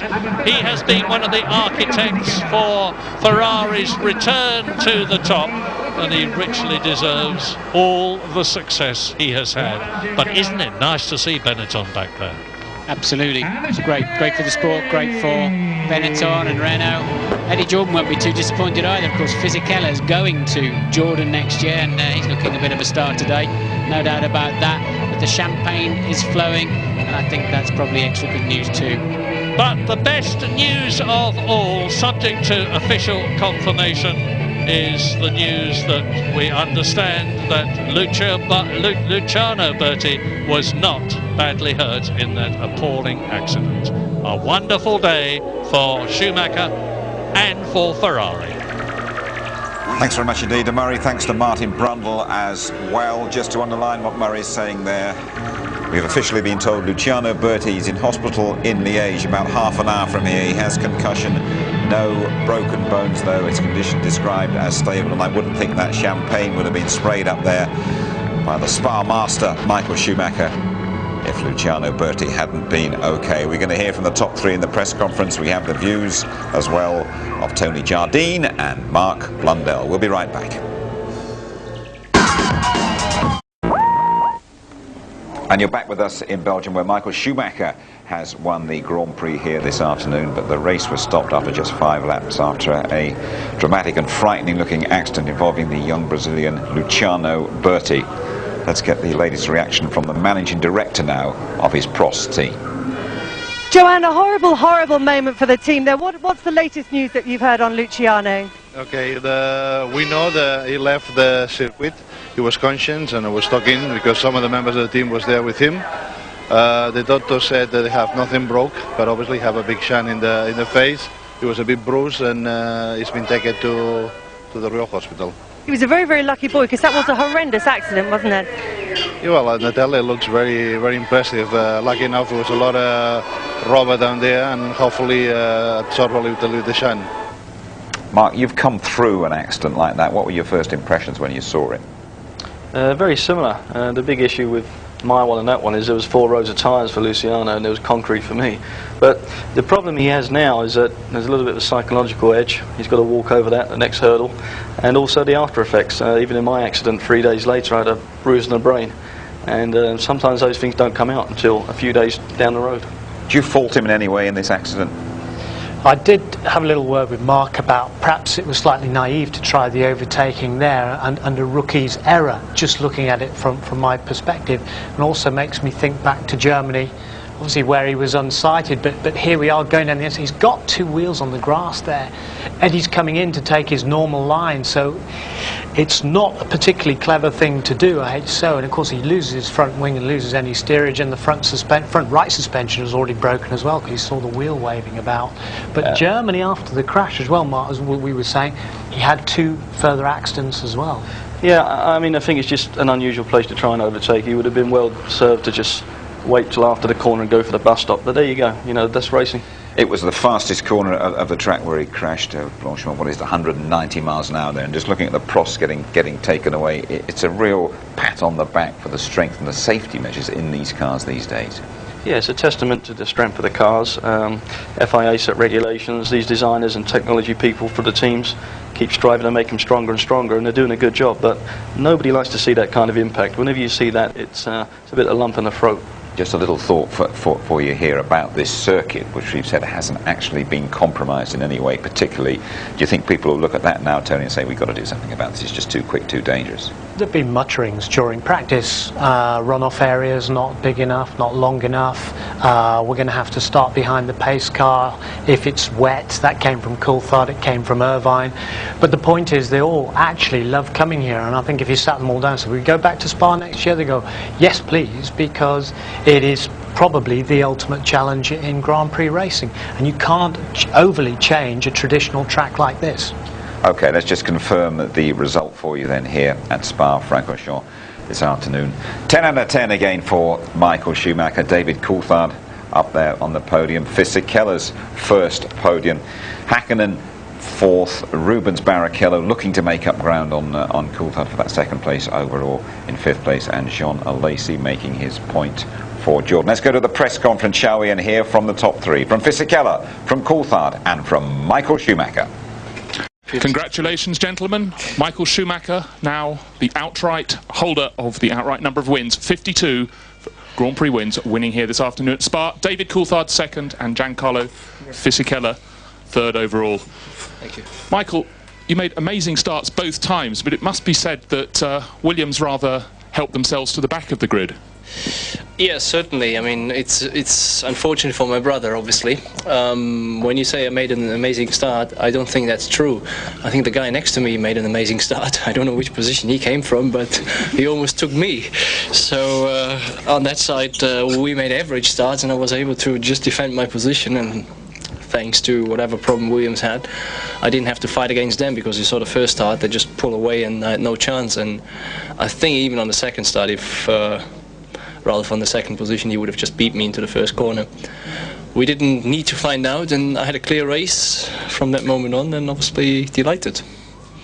Now, thousands and thousands of fans across the border from Kerpen, your hometown, and from Germany, they kept you company during the race, but as you said, it really was, you were out on your own. How easy was it to keep your concentration and control? I mean, I was pushing flat out until, I'd say, the second pit stop. Then I eased off. For whatever reason, I thought I had the chance to open up the gap for an extra pit stop, and we didn't know what would the weather do. So I just wanted to have that safety, and because obviously I was faster than Giancarlo and David couldn't get by, I was able to open up such a lead. That helped. I lost once the concentration going wide in turn 15. I was just playing with too many buttons at the same time, and then running wide and almost gone into the barrier. It didn't need much to do that, but when you fight on the limit, when you drive, then that's what can happen. Thank you very much, Michael. David, second place. Before you came here to Spa, would you have ever predicted you'd have spent so much of the race looking at the rear wing of a Benetton? Absolutely not. No, Giancarlo was doing an amazing race. Obviously, his car was working better than it has done this season, and he was quick in all the right areas. So out of La Source and out of Stavolo, so it was very difficult to get close. And I knew that my opportunity might come at the pit stop, and I thought I lost it when I caught one of the Minardis in Blanchimont. And I said to the team as I came down the radio, I think it's going to be close. Obviously, he came out in front of me, and then thankfully with the back marker at La Source, it just upset his rhythm a little bit, and I got the run through Eau Rouge, and thankfully was able to outbrake him. So, you know, given the weekend I've had, then obviously very happy to get second place, and you know, just hoping obviously that Luciano is 100% and able to do the next race, and then we can all feel it's been a positive weekend. David, looking at your car during the pit stops, it was absolutely covered with oil. Was that from your car or from someone ahead of you? I was saying to Giancarlo that I've never been behind such a messy car. I was having to wipe my visor every single straight, and I was out of rip-offs very quickly. And I understand that it just made it across the line, so I think it was spitting all its oil out as the race went on. So it's obviously a lot quicker, but a little bit close to the limit probably. Thank you very much, David. Giancarlo, first time you've been in one of these conferences since Brazil last year. Can you put your finger on what has happened to your car to make it so much faster? Obviously there was the new aerodynamics package here, and the car was much more competitive, easier to drive, easier to make a good setup, even much more grip than normal. During the race there was a very good balance, especially after a few laps, because at the beginning there was a lot on the steering, but then there was a good balance. We just missed a few Ks in the straight compared to other people, but maybe in Monza there is one more step on power, and we are very optimistic for the next one. Now, you had a very unusual tyre tactic at your second stop, and you only changed the tyres at one end of the car. Can you explain why, and was it your choice? Yeah, it was my choice. There was a problem starting with the new tyres, graining. There was a graining, and it was better to keep the same tyres. In fact, I did the race, completed at the end of the race. I went at the end of the race with the same set of tyres, just on the front, but new on the rear. Was the right choice. We did a very good job.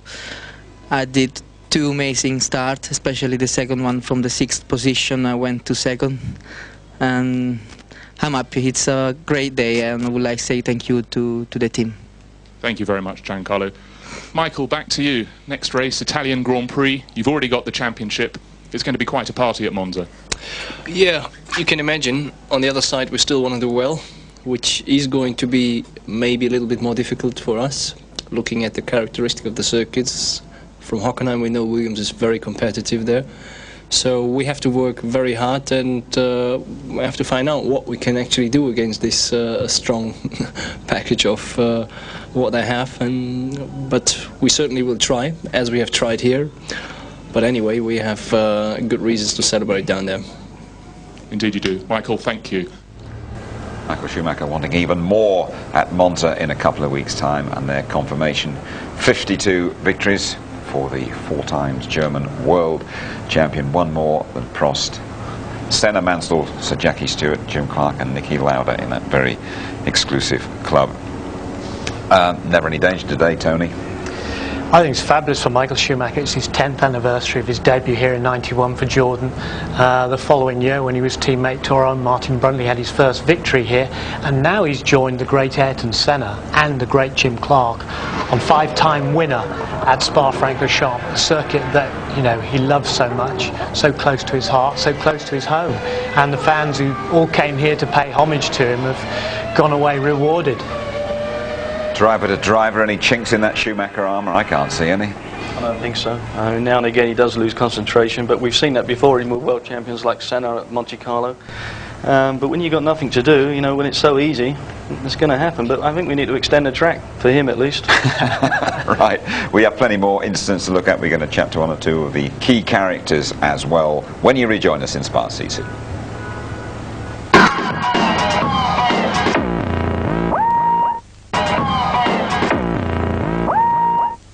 Back with us at Spa, Michael Schumacher has cantered away to victory in the Belgian Grand Prix. Now, Mark, it started off with 2 Williams on the front row of the grid. We expected great things, possibly Montoya's first Formula 1 victory. What an afternoon they had, though. Terrible, really. I mean, Monty's dream got crumbled very early on. Their hands up in the air, engine stalled. We don't know whether that's because the initiation of him putting in first gear or something software-wise. But a hard blow for him and a hard blow for the team. Everything that he did yesterday, he wasted. At the same point, there's the issue there with Ralf Schumacher up on the jack still. How can that happen? I've never seen that before in Grand Prix racing, and in fact I don't think I've ever seen it in racing full stop, and a bad issue, you know, for Williams' team. I mean, they should not make mistakes like that at all. And here's Montoya blowing up at the end, and well, Martin Brundle asking 1 or 2 questions about the reliability of the BMW engine. Well, we saw early in the warm-up that they weren't doing many laps, so you know, a discussion already came up actually between me and Martin that we thought the engines weren't going to be reliable, and definitely for Monty we were proving right, weren't we? Start of the show, if you were with us, we saw Giancarlo Fisichella almost putting a brave face, wasn't he, on his return to Jordan. I think he's genuinely very happy now, isn't he, after that, after getting up on the podium. But how happy are Benetton letting him go? The team love him. Alan Permain, his engineer, has been with him from the start. He's been at Benetton, worked very closely. They've helped develop that car together, along with Mike Gascoigne and his team, and made these improvements, which started in Hungary with this, you know, this sort of high downforce aerodynamic packages working. But this lightning start, just incredible. Button as well coming through, only being foiled at the last minute by Hacken going in front of him, Barrichello getting overtaken, and Fisichella up to second place, whilst De La Rosa gets sandwiched there in between Heidfeld and poor old Montoya taking a knock as well at the start. And that's when we saw, look, De La Rosa out of control and actually hitting Heidfeld as they went down the hill. Look again, look at Fisichella's start, absolutely lightning clear. Clearly huge improvements to that Renault engine, 110 degree V, revolutionary. They've taken big gambles this year, and there's the squeeze you saw in the sandwich. Della Rosa getting it at the hit from Heidfeld. David Coulthard's worst qualifying position for 3 years, Mark. He spent a lot of the time in this race looking at Fisichella from behind and finally got past him for the second place. He drove a solid race, DC. You know, the move was a good move as well. Outstanding when he went around the outside there into the chicane. Was having a difficult time, obviously, because that engine there from the Renault pushing out a lot of its oil, so that's not an easy thing when you're a race driver. When you lose those visor tear-offs, eventually you've got to use your glove and your visor gets smeared and it does become tough. But he drove well and solid and a good performance and, you know, a few more points in the bag. 5th place for Rubens Barrichello. That's a couple of points. I get the feeling, though, he expected more, and perhaps Michael Schumacher was primed here to support him as he tries to get second place in the overall championship. We're pretty sure the team expected much more from Rubens. He lost it on the last day, and in fact, even after the warm-up, he said he'd lost the balance of the car and he was trying to get it back. But he also lost it in after the first round of pit stops, because after the restart, he'd been in 3rd place. And then he dropped all the way back, and hence he had to take that fight. And this is the point where he lost his nose cone, and we think that he took too much curb. We didn't see detailed pictures and lost his nose cone, which meant he had to come in for a new one. We're going to hear now from Rubens Barrichello, big pal of Luciano Berti, fellow Brazilian. Here he is with James. Rubens, it's a difficult day for you. You lost the front wing. Tell us about it. Yeah, it was such a difficult day. The second start was crap, and I lost the position up to Fisichella, and then I didn't have the straight line speed to overtake him. Then the pit stop didn't go well. My race was lost. I mean, afterwards, I had a vibration on the tire. I had a bit of everything today, really. So I lost the wing. I lost everything. But the good news is your friend and fellow countryman Luciano Berti seems to be okay. Oh, that's good news, because I've been thinking on the race. Get the impression he was a bit worried about Luciano there, Tony. Get the impression he wasn't that chuffed about his second start either. No, not at all. CRAP, I believe. Yes, speaking from the heart there, but I think he probably still has got time, hasn't he, to put the pressure on David Coulthard, although Coulthard's second place has done him no harm at all today. What about the safety aspects of this place? Tony, you think that shouldn't be changed? Mika Häkkinen, former world champion, I get the feeling he's going to disagree with you as he chats now to James. Mika, tell us about your afternoon. How was it, you mean? Yeah. Well, not so fantastic. I mean, my personal performance on the race, I'm happy about it. Sad about what has happened today. You know, a lot of negative in terms of accidents and things like that. So terrible weekend. And you're looking at those corners over there. It's a very high-speed corner, so things like that, if you go off there, it is catastrophic. Not happy with those high-speed corners, Tony? No, he's not. But, I mean, you know, it is the ultimate challenge. And you talk to people like Villeneuve, and he say, this is the ultimate challenge. We don't want to lose it. And if you've got to start behind a pace car here, he says, you may as well not bother turning up. Okay, let's hear from Jean Alesi. Terrific battle at the end he had there with Ralphie Schumacher before scoring a point for Jordan. Jean, congratulations, 1 World Championship point, and boy, you had to work for it. It was fantastic because obviously the beginning of the race was a big emotion for us drivers, I mean both of us, because when we have a red flag because there is this kind of accident, honestly it's very hard to start again. I don't know actually the condition of Burti yet, but I hope he's okay. And he is okay. Here's the constructors then. Ferrari away and gone. McLaren holding that second place ahead of Williams and Sauber. 4 points clear of British American Racing and Honda, and they are level, both 5th and 6th. BAR and Jordan both on 16 points. Be sure to join us a little bit later on tonight for the highlights of the Belgian Grand Prix as we look back at a pretty dramatic race we've had here, or races I should probably say. Highlights coming your way later on tonight here on ITV. And there we are, just after midnight, repeated ITV2, just before 1 o'clock tomorrow. There we are then. We salute Michael Schumacher, statistically the greatest ever. Our thoughts, though, are with Luciano Berti. He's okay. We're going to call him Lucky Luciano from now. Bye-bye. And you're back with us in Belgium, where we've seen another triumph for Michael Schumacher, the Spa master. Coulthard doing very well to recover from his qualifying setback. First podium since Canada last year for Jordan-bound Fisichella. Häkkinen fourth. Barrichello just picking up a couple. Alesi's late battle with Ralf Schumacher earning Jordan a point, but they all earn their money in Belgium. Another very strong drive from a not terribly promising grid slot. Yeah, obviously I'm very happy with the team giving me a reliable car. I benefited a lot, obviously, from people dropping out on the grid. But it's obviously helped other people earlier in the year when I dropped out, so that's probably the payback.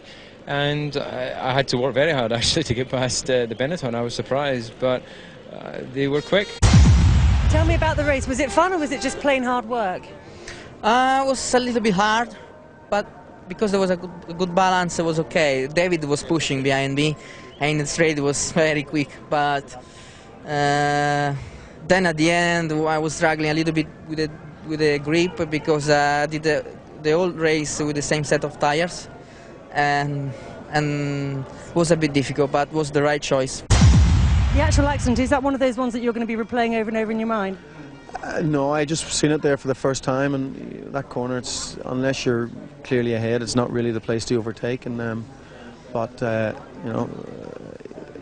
it's just one of the things. Let's just trying to get up there, and I'm trying to keep him back because I was going very long.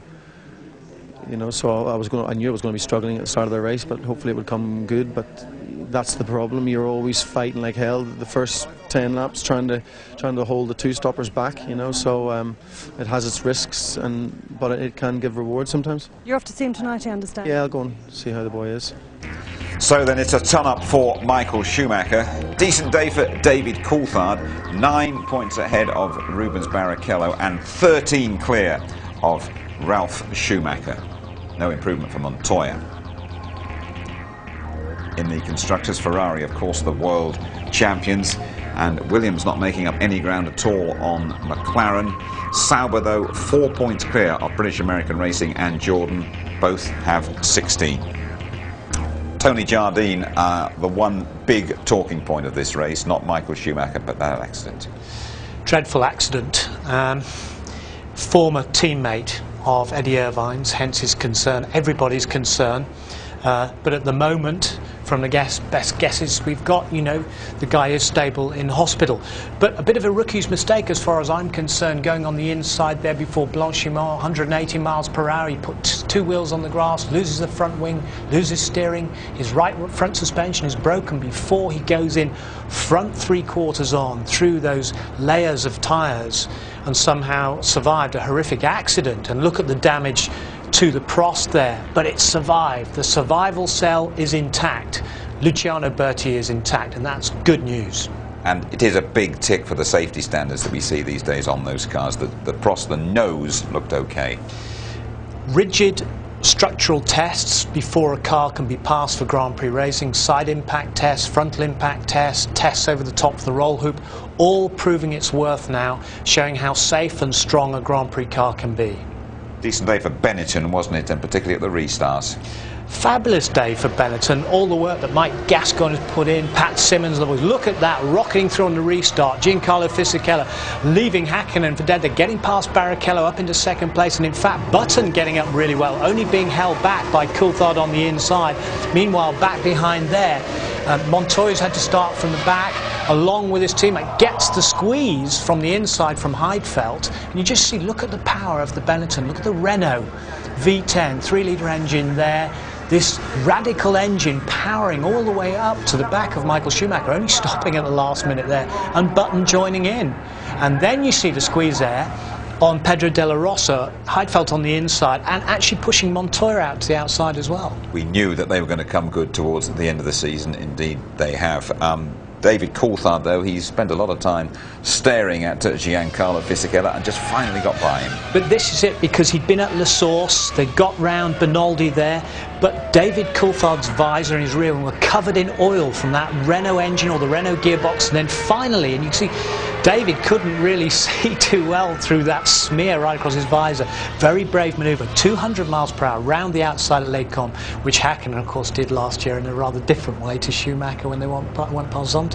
And if there hadn't been enough action in the race already, right at the end, Jean Alesi, the old veteran, held off Ralf Schumacher brilliantly. This is normally a lucky circuit for Jordan. They did the double, their first race win here in '98 with Damon Hill and Ralf Schumacher. And Ralf Schumacher there, desperate to try and get a point, having started from the back. Jean Alesi, 37 years old, he's finished every race this season. This is why he's been hired till the end of the season by Eddie Jordan. He gets the car home. He's prepared to fight. For me, the tiger of the race, Jean Alesi, the veteran. And Michael Schumacher, top of the tree. He goes along now with Jim Clark and Ayrton Senna having won Spa 5 times, 52 Grand Prix wins. This is where he made his debut in 1991 in the Jordan, having told a few porcupines. He told Eddie Jordan that he'd been to this circuit many, many times. He'd actually only been on a bicycle before then, and that was the start of this glittering Grand Prix career. His debut win was here. He gets a hug from Giancarlo Fisichella, up on the podium there with Coulthard, Fisichella, and of course Ross Brawn, the technical director and winning constructor for Ferrari. So a fabulous day for Ferrari. Thanks so much indeed, Tony. And of course Michael Schumacher's birthplace, Kirpen, just around the corner over the German border. In a couple of weeks' time, Monza will feel like home for Michael Schumacher, and we will be there for the full ITV service throughout the weekend. The qualifying live from 11:30 on the Saturday, pre-race show just after midday on Sunday, highlights at 11:45, repeated on ITV2 just before 1 o'clock. So then we salute Michael Schumacher, statistically the greatest of all time, and we wish Luciano Berti a speedy and a complete recovery. Good night from Spa.